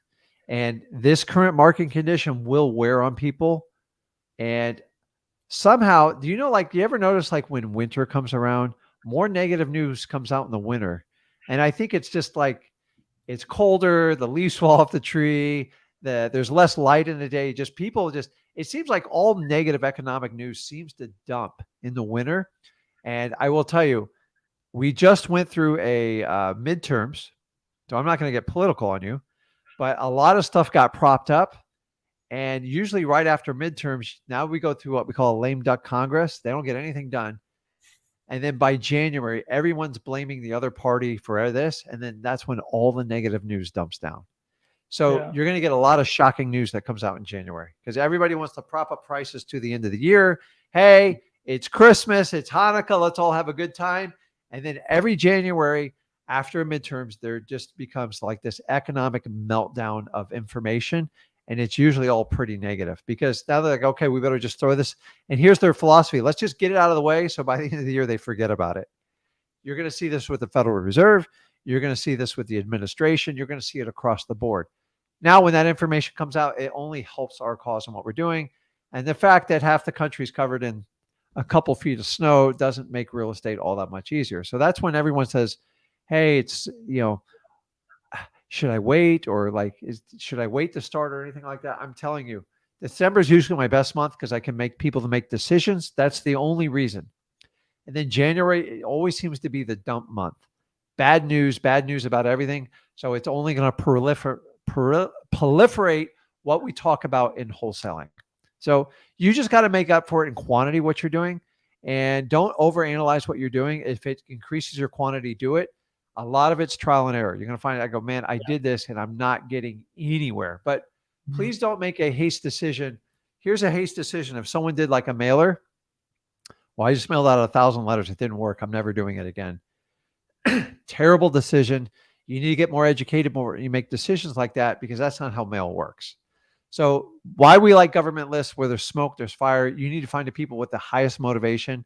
And that's where you can start. And if you can find by getting these types of lists before you get into like a lot of your paid services, you will become a very effective wholesaler because a lot of wholesalers that have money, do you know why real estate coaches tell you got to have like $3 to $5 grand a month in marketing every month? You know why? So you can get quantity, pay for quantity. Yeah, because you can get quantity and you're going to make their job a heck of a lot easier. Yeah. What me and Zach do is kind of suicidal in a way, but it is the best thing for you guys because if you can figure out how to do a wholesale deal by just talking to people, by using free services, imagine what you're going to do once you understand the conversations, you understand the data, and now you can go out and spend a little bit of money. man, does it get dangerous. The problem is people who have money, they burn through it because they don't know what they're doing. And people will take advantage of them horribly. That's what gurus do. So if you have 10,000, a guru will tell you anything. Give me 5,000, and then we're going to spend 5,000 on marketing. And guess what? You go 3 months of marketing, 15 grand plus the 5. You spent 20 grand. You made 10 grand on a deal. Hey, you're a success. You're not. You just lost money, and you don't know how to go forward to actually make this thing work. Right. As opposed to if you do it this way, if you guys could start out and you use your hustle muscle at first, figure it out. If it takes you 3 to 6 months, consider it learning at school. I saw someone's social media post said, a doctor or a lawyer pays to learn their trade. So that's why you need to pay a guru. Well, I could go through 1,000 scenarios where that math doesn't add up. Does a boxer pay to train? In a way, but they're sponsored. So we can go all over across the boards. It doesn't make sense to me. So what, you should go $400,000 in debt to learn how to do this? It's like ridiculous. So it's honestly, you can use a combo of both. We want you to make a profit. And then when you get your profit, you can take some of that money and decide to put it back into your marketing. That, in my opinion, is the best way because people, number one, they don't get hurt. Number two, some people just aren't cut out for this business. And I don't want them to smoke through 10 or 15 grand. That's why you have a 95% failure ratio because people think they can buy their success and you can't. You have to go through the journey. Yeah. So quantity, man, I'm telling you, just find quantity however you can increase it. If you can do it organically, like trying to find these government lists, and then if you can do small paid lists, that's going to be your best way to push through this. So you got to keep going and just focus. Am I getting more quantity? As the quantity goes up, eventually your numbers have to improve. They have to. Yeah. And you got to make sure you only talk to super motivated people. And the people that are on the edge, you just put them up in a follow-up system. Remember, when you start out with nothing, you're pushing a boulder uphill, and it takes a while. A car has to go from 0 miles to 1 mile an hour. Okay? That's 100% increase. Then going from 1 mile to 2 miles an hour, that's another 100% increase. And eventually you build. And once you get to 34, 40 miles an hour, then you can go around, you can spend money, and you can make money. Like if I spend $5 grand on direct mail, I know exactly what I'm going to make back on average. So I get an 8 to 10 times return on my direct mail. Now, I didn't in the beginning, it was terrible, but I'm very confident. And that's why I teach people at Mailing Mastery on how to do exactly what I do. So quantity is going to cure most of your issues, Kyle. Okay. Hands down. All right. So I'll just get more of those lists. And then I just have one more quick question. So I am doing a lot of probate leads. I'm just every day, just taking the fresh ones and like just keeping up with them. Okay. As far as like talking, I know I've watched like every video, freewholesaling.com and all that stuff. But as far as like call number one, like I've had a couple people say, keep us in mind, call us in a couple months. But like, what if someone else calls and then takes it? You know what I mean? Like, how do I strategically approach that first conversation? You're talking about on a probate? On a probate, yeah. I'm calling. I'm like, hey, Mr. Seller, blah blah blah. Is this your property? Yes, or whatever. And then like, yeah. And then they go, yeah. We're not quite ready to make a decision on that yet. So I go straight in the qualifying from there. So understanding probates are a different animal. Yeah. So a lot of them are in limbo and they're trying to figure out if they're going to sell and when. And you have to respect that because it's depending on when you hit them. Especially if you hit them early, you got to give them that. And then I just go and listen. You mind if I ask a few questions about that property while I got you on the phone? You always want consent. You don't want to run them over. Remember, you're not even talking about price. And then if you go through MCTP, at least if you get half of it, you get an idea what the condition of the house is and stuff. So when you do a follow-up phone call with them, you've at least tried to figure out what's going on with the house. Okay. Most of the probates I deal with, they're run down, they're majorly outdated, and they need a lot of repairs, and they're vacant. Mm-hmm. If I get a combination of any of those, man, I'm all over it. I know it takes time. On average, it takes me 6 contacts before I even get to a final price on any type of probate. So probates are worth what we call the nurturing part. They just take time. Yeah. You cannot run people over because they have to go through an extra long process. Your main advantage for probates is trying to let them know that You don't have to wait till the probate's over to get this deal, to get your property sold. And you go, well, my lawyer told me otherwise. I go, what if I could show you a way you can actually accomplish this? And I can actually show you data that shows you this is true. Is that something we can talk about? So I always want to use a leverage to kind of meet with them, because every lawyer tells them, wait till the probate's over. We'll figure this out. Yeah. So most people don't want to wait till it's over because it's a pain in the butt. Constantly driving to the house, somebody picking up the mail, and they never wanted this house to begin with, but they do want the money out of it. And honestly, if it's vacant, it's run down, I have a great chance of getting a good deal. I'm not going to get every one of them, but just work your way through it. So when you have them on the phone, just say, listen, I fully respect that. And honestly, I think you're crazy if you try to sell it right now. What's going on with the house right now? Is there any information you can share with? Either they're going to give it to you or they don't. You go, listen, this really isn't a good time. It's a great, what's the time I can just ask a few questions with the house so I don't bother you, and just kind of go with that. Yeah. And remember, every time you talk to them, the first conversation sucks. I'm just going to be honest with you. And you have to get past that awkward, you are a stranger calling someone who's interested in a house of a loved one that's passed away. So you have to get past that nervous, crazy energy. Once you get past that and they go, hey, my name's Kyle. They go, oh, hey, it's Kyle. Remember I talked to you the other day. Now you're not a stranger. Now you're on the accepted board. And now you can ask more detailed questions and you can progress. Remember, all conversations that get to a yes is a progression of all sellers. You can't make them sell you the house, but if they have true intentions of selling the house has issues, and most realtors can't solve what they want, you've got to convince yourself you are the best solution for them. And I just have to walk them down this funnel to let them know I am the best fit. And by walking them down that funnel, you will give them extreme confidence. And when they make that decision, you're ready to go. Guys, it's so frustrating because I know so many properties right now I'm buying in my company, or we're on the verge of buying. We are the best buyer. And I just have to give them the time to walk through that process. So the old Grant Cardone thing where you can pressure people to make a decision, the reality is you just scare the hell out of them and you actually delay the inevitable sale you're going to get. So I'm not into tricking people. I have nothing against Grant Cardone, an amazing businessman. But when it comes to properties, either people make a decision to sell to you or they don't. And they're going to make a decision based on the information you give them. And if they don't like you and connect with you, it's a guaranteed no. So just get through that first awkward conversation. Let them know your name. Ask some basic qualifying questions. And if they start complying and answering them, it's a good sign that you can make progress with them. And always ask a probate permission to call them back at a certain time. And that's it. Get through it. So many people in probates, they want to go, okay, what's the condition of the house? What's the least amount you take for this house? I don't even know you. Who are you? And you start going through all this stuff. And they're like, and I learned in the beginning because I did all this. Like, here's what they say. You're making me really uncomfortable. I don't like you. Click. Crap. I got to start all over. And I learned by doing a lot of probate deals, running people over in probate is a waste of your time. They do not want to be run over. They just want to be guided through the process. That's it. You have to solve a problem for them. If you can't help them solve a problem, if you're just a number to them, you might as well be a realtor in their eyes. Make sense? Yep. Makes sense. Okay. Awesome. Thanks, Okay, Rick. Kyle. Have a good one, man. I'll talk to you. Okay. What's up, Alex? I appreciate the comment. Thank you so much. Here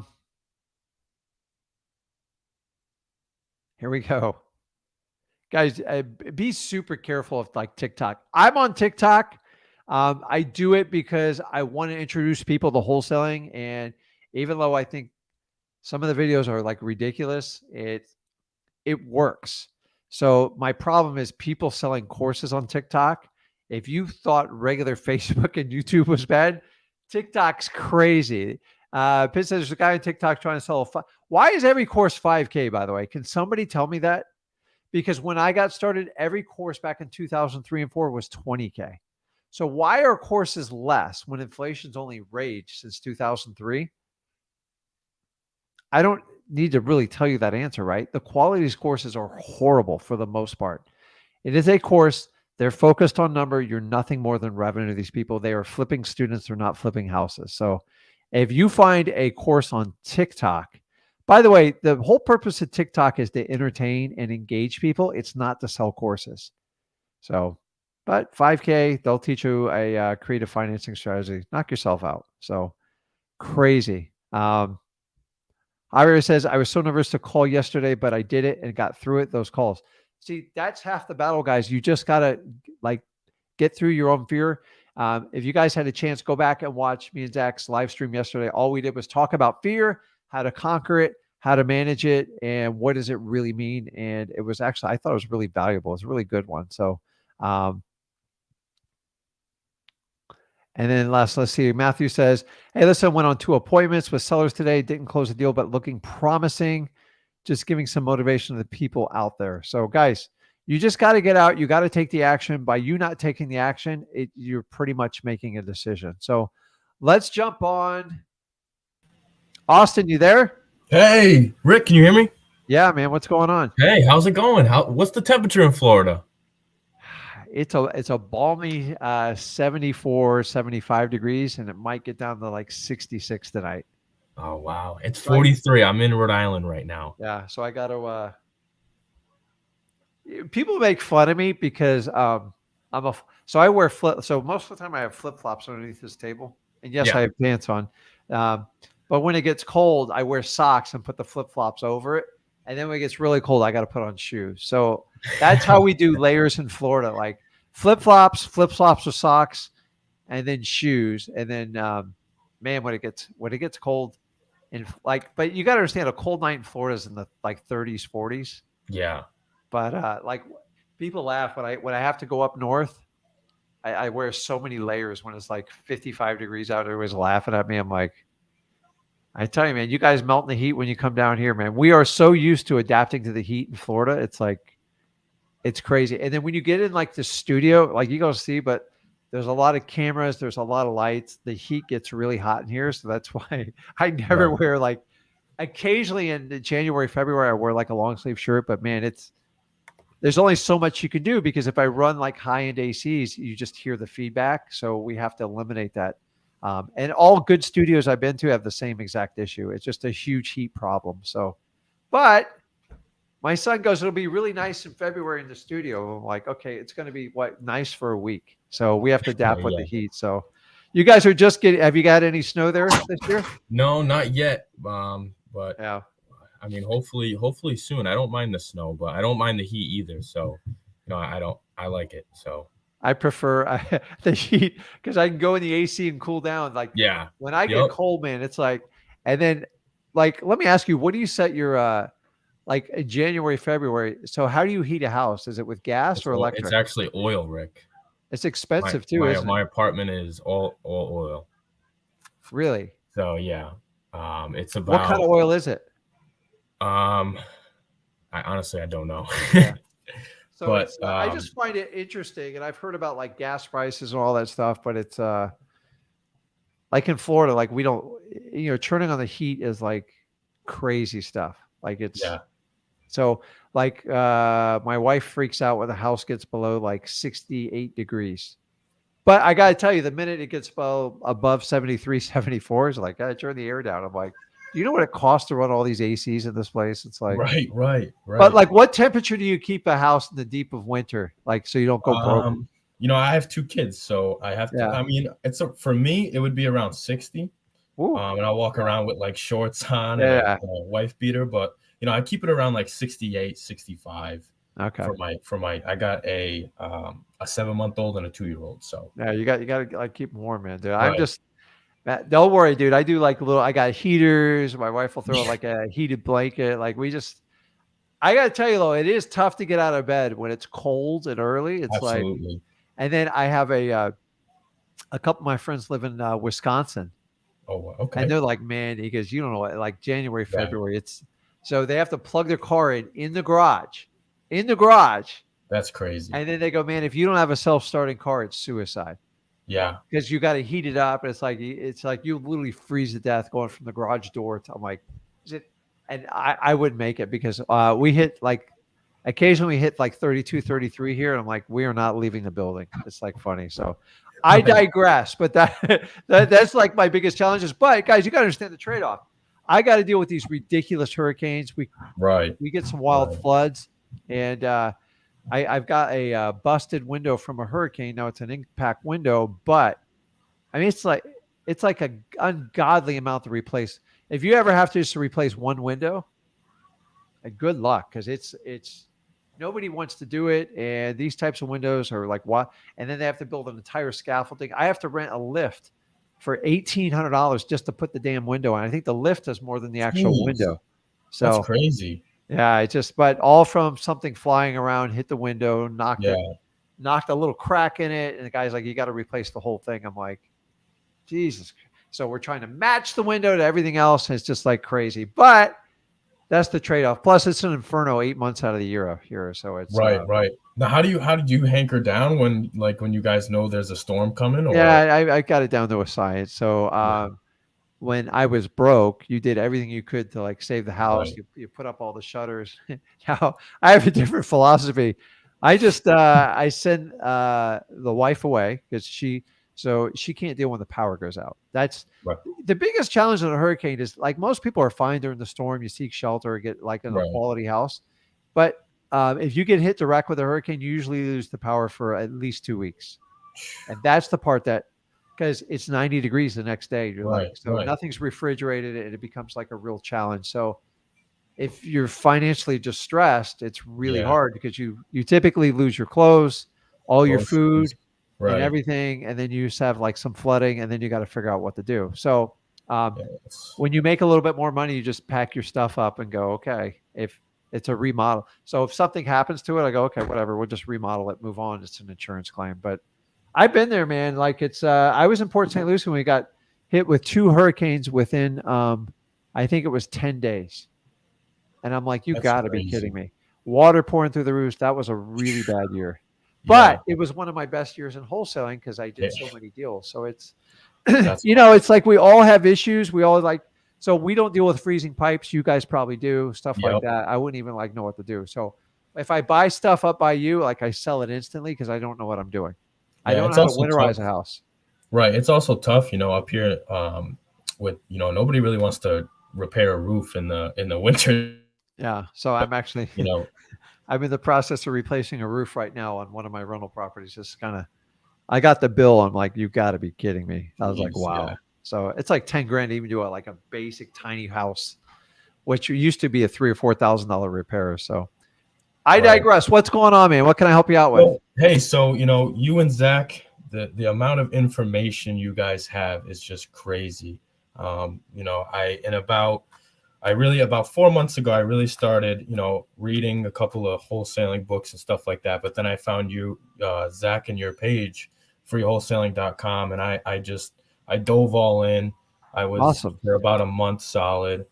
Started calling FSBOs constantly. So actually, that's what I'm leading up to. I am under an agreement with a seller. I got it locked in on November 15th, and it was a probate from FSBO. So, we've been going back and forth. Everything's been good. And actually, I had a buyer lined up before, like, I even, basically locked in the agreement. The buyer backed out on me, basically kind of last minute. I feel like, I don't know, maybe I could have did something a little more, maybe, I don't know. But then once that happened, I realized, okay, I really got to buckle down. I have PropStream that I use with a partner down in North Carolina as well.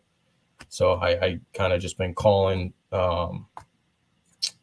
cash buyers all around there, posting on the Facebook groups as well. I feel like I could be doing more. I also do the Zillow for rent near where the property is. It's in Lenore, North Carolina. So it's kind of like up in the mountains. But they're kind of giving me the runaround of so we texted today. I called her this morning. I said, hey, the buyer that I had actually backed out. I really want to just apologize. And, I'm really going to try to, find a buyer, hopefully by, Monday, because there's also a renter in there that they gave a month's notice to basically leave the property by the 31st. And that's when the closing is. So today I called them.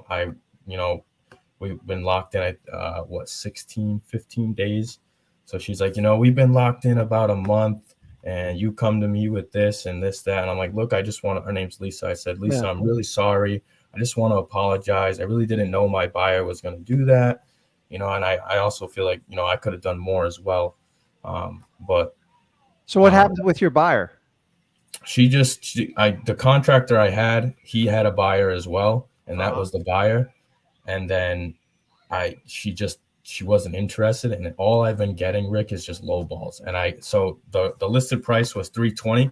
I talked to him down to 200K, and then they came back to me with 210.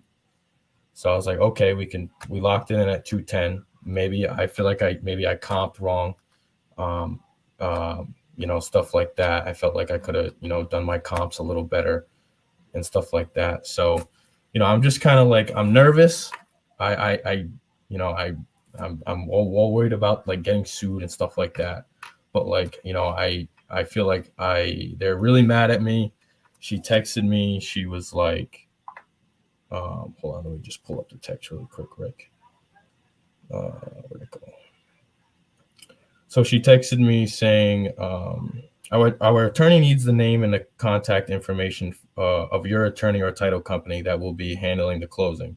He needs to coordinate with them to send them the deed and other forms they need. Thank you, Lisa. I said, hey, Lisa. And then when she texted me, I immediately called her. I said, hey, Lisa, the buyer I had backed out. And I've been really just looking for a solid buyer for you guys. And, she's like, I can't believe you're doing this, da. And I'm like, look, Lisa, I just want to apologize again. I'm really trying. I'm really doing my due diligence. And so going back to, I said, we talked on the phone, she was like, what if maybe I should never mention, by Monday, maybe I can find a buyer for her. But, I've been looking all week. I actually I have a bunch of lists from my local water authority. I have like 3,000 water shutoffs I haven't got to. I have a bunch of fire code violations around my county as well that I haven't got to. Also, I have another fire leads in Winston-Salem, North Carolina, that I haven't got to. And I've just been honing in on this property to really try to get them. So I'm just kind of just putting all that other stuff off and just kind of just focusing on this. I don't know, if maybe I should have never locked in the contract. I'm just, So how long ago did you enter into this contract? I would say about 17 days ago, Rick. Let's see. And then when did your cash buyers somewhat commit to you on this? How many days after that? Like not way before I even looked it up. I basically went to my contractor. The contractor walked the property. He was like, look, I have a buyer that would be interested in this. So I locked it up. Come to find out, he kind of didn't, he's got family stuff going on. I'm not mentioning nothing. And then I texted him like, hey, what's going on with that buyer? Oh, she's not interested. The price is too high. So are you past your inspection period? Yes. So here's what you need to do. So like I just kind of cut to the chase is I don't know if you have the right price because it's hard to tell.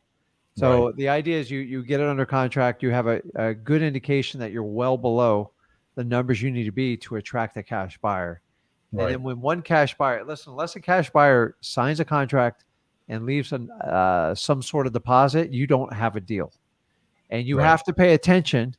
You can feel like you're getting a deal. Some people talk, but at the end of the day, if someone doesn't write a check and sign an agreement, you don't have a cash buyer, and you have to honor the agreement you have. If you let it expire past the inspection period, you're going to have to just kind of man up, and you've gone past it. You've kind of screwed up. So it's not the end of the world. I've done it too. Everyone's done it. So did you use our contract when you entered them? I did not. I actually used the title company that I have's contract. Okay. So now you're going to have to read that contract with a fine-tooth comb. How big of a deposit do you have on it? I have no deposit. No EMD. So listen, I would just try to save face with the seller and just at this point, just tell them I can't perform on this contract. They really don't care why you can't do it. But the idea is you want to mitigate any more damage on this because if you drag this out long and like hey, I couldn't sell it. You did this, you did that. We all learn, like you just learn. Right. So you guys got to pay attention when you write contracts, because until someone commits to you, and by the way, everybody looks, oh yeah, I'm in until they sign. I have one going on right now. Same freaking deal. I only got like a week to figure it out. We don't want to close on it for a company. I have a buyer that I normally work with. Yeah. I've had a relationship over like 12 years, and Mhm. they've committed to me verbally, but they won't sign the agreement. Yeah. And I said, listen, today's the day. Like, either sign Right. this.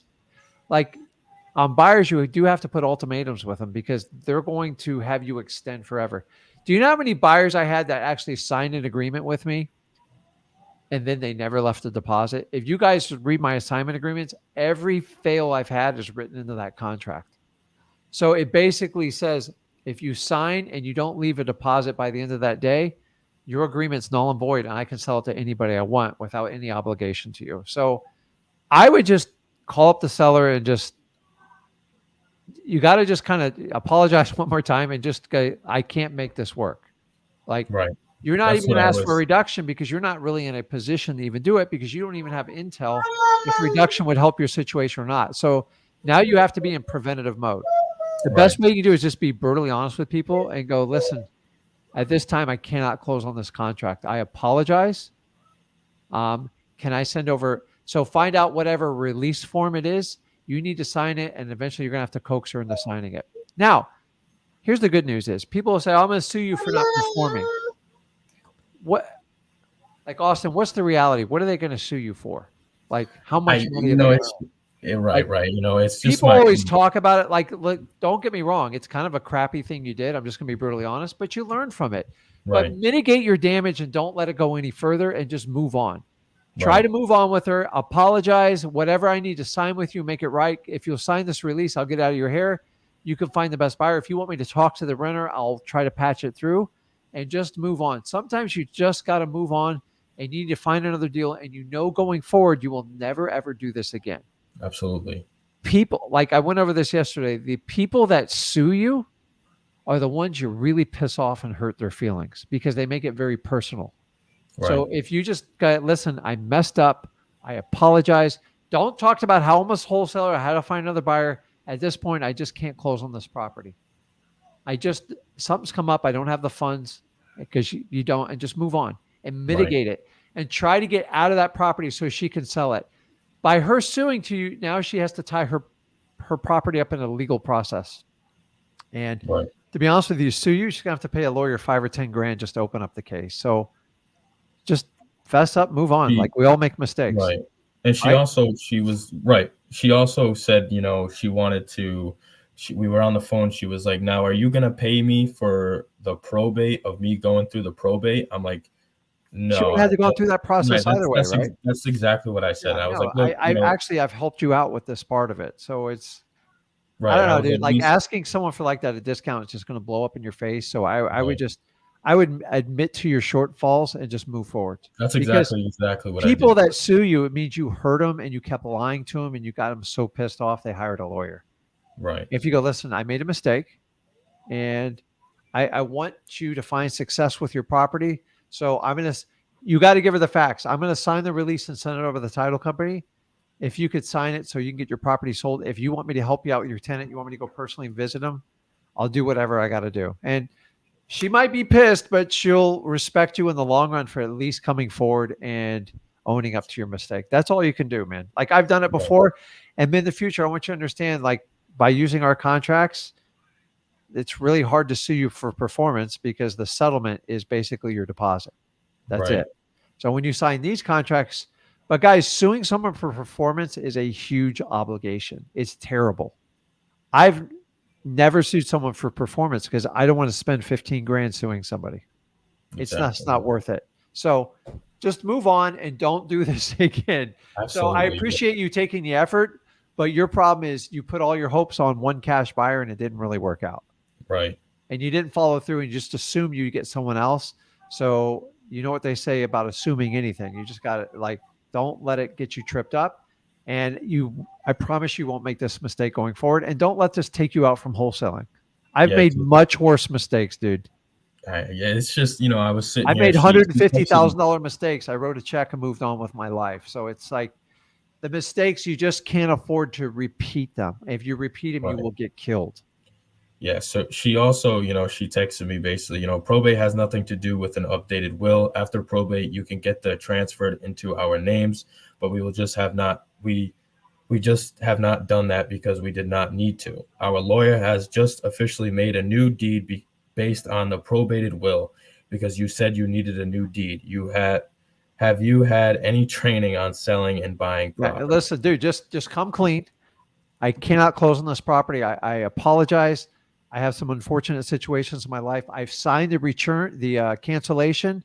I will do whatever you need to do. If you need me to drive it to you, I'll give it to the title company. I apologize. I just don't want to tie up any more of your time and just move on. Like, she's not going to be happy about it, but you want this to drag on for months, because if you do, she could hire a lawyer and sue you. And the lawyer's going to go, well, it's questionable we can get out of this, but like, what do you really want? Most people just want their property sold. So he's like, fine, just list it with a realtor and do what you need to do. Rick, I work with a couple. It's actually in North Carolina. I'm in Rhode Island. So I do 50-50 virtual and my local market. Okay. So I have a couple of a real estate agent that I'm pretty close with that I was going to refer her to. I would talk to the real estate agent too and see, what's going on with the price to see how far you're really off, just in case you have to give a counter offer. But dude, I get off this phone and minimize your mistake now, especially going through like the weekend. It just, guys, we all make mistakes. Like you tried to do the right thing. It just didn't work out. You didn't stick to your rules, and you'll learn from it. I promise you'll never make this mistake again. Absolutely. Buyers are difficult right now, guys. You gotta get longer inspection periods, and you gotta work with a lot of cash buyers. And if you got this information sooner, you could have either renegotiated or just got out of the contract legally and ethically. So now you got to do it. But like, honestly, you dragging this saga out will only make it worse, and it's going to create a lot of anxiety on you and the seller. So just do the right thing, move on. Don't over apologize, because like, they don't really want to hear it. And just say, listen, I want you to get the house sold. I just need to get out of your way. You need to get out of her way, because there's no rectifying it. And don't try to rectify it. The only rectification in this, if she signs that release, you're clear and free. So I actually didn't even send the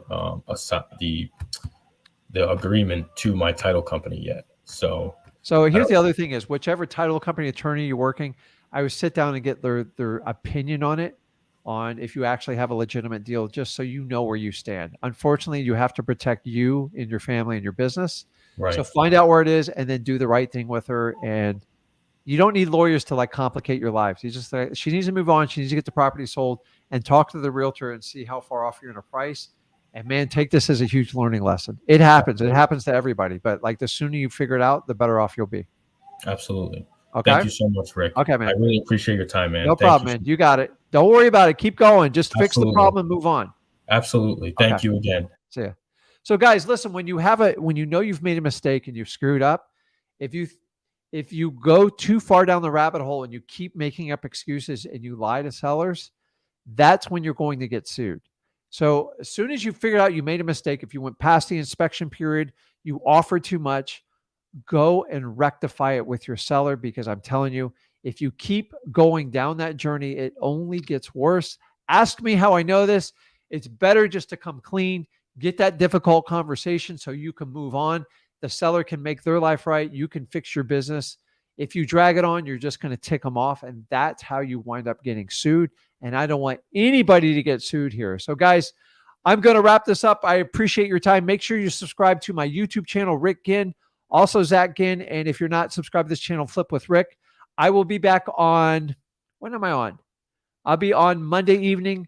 Zach will be on Sunday night, and you guys can connect with me anytime on YouTube or our Wholesaling Houses for Real. I appreciate you guys, and you have a blessed day. Go out there and get some deals. And I appreciate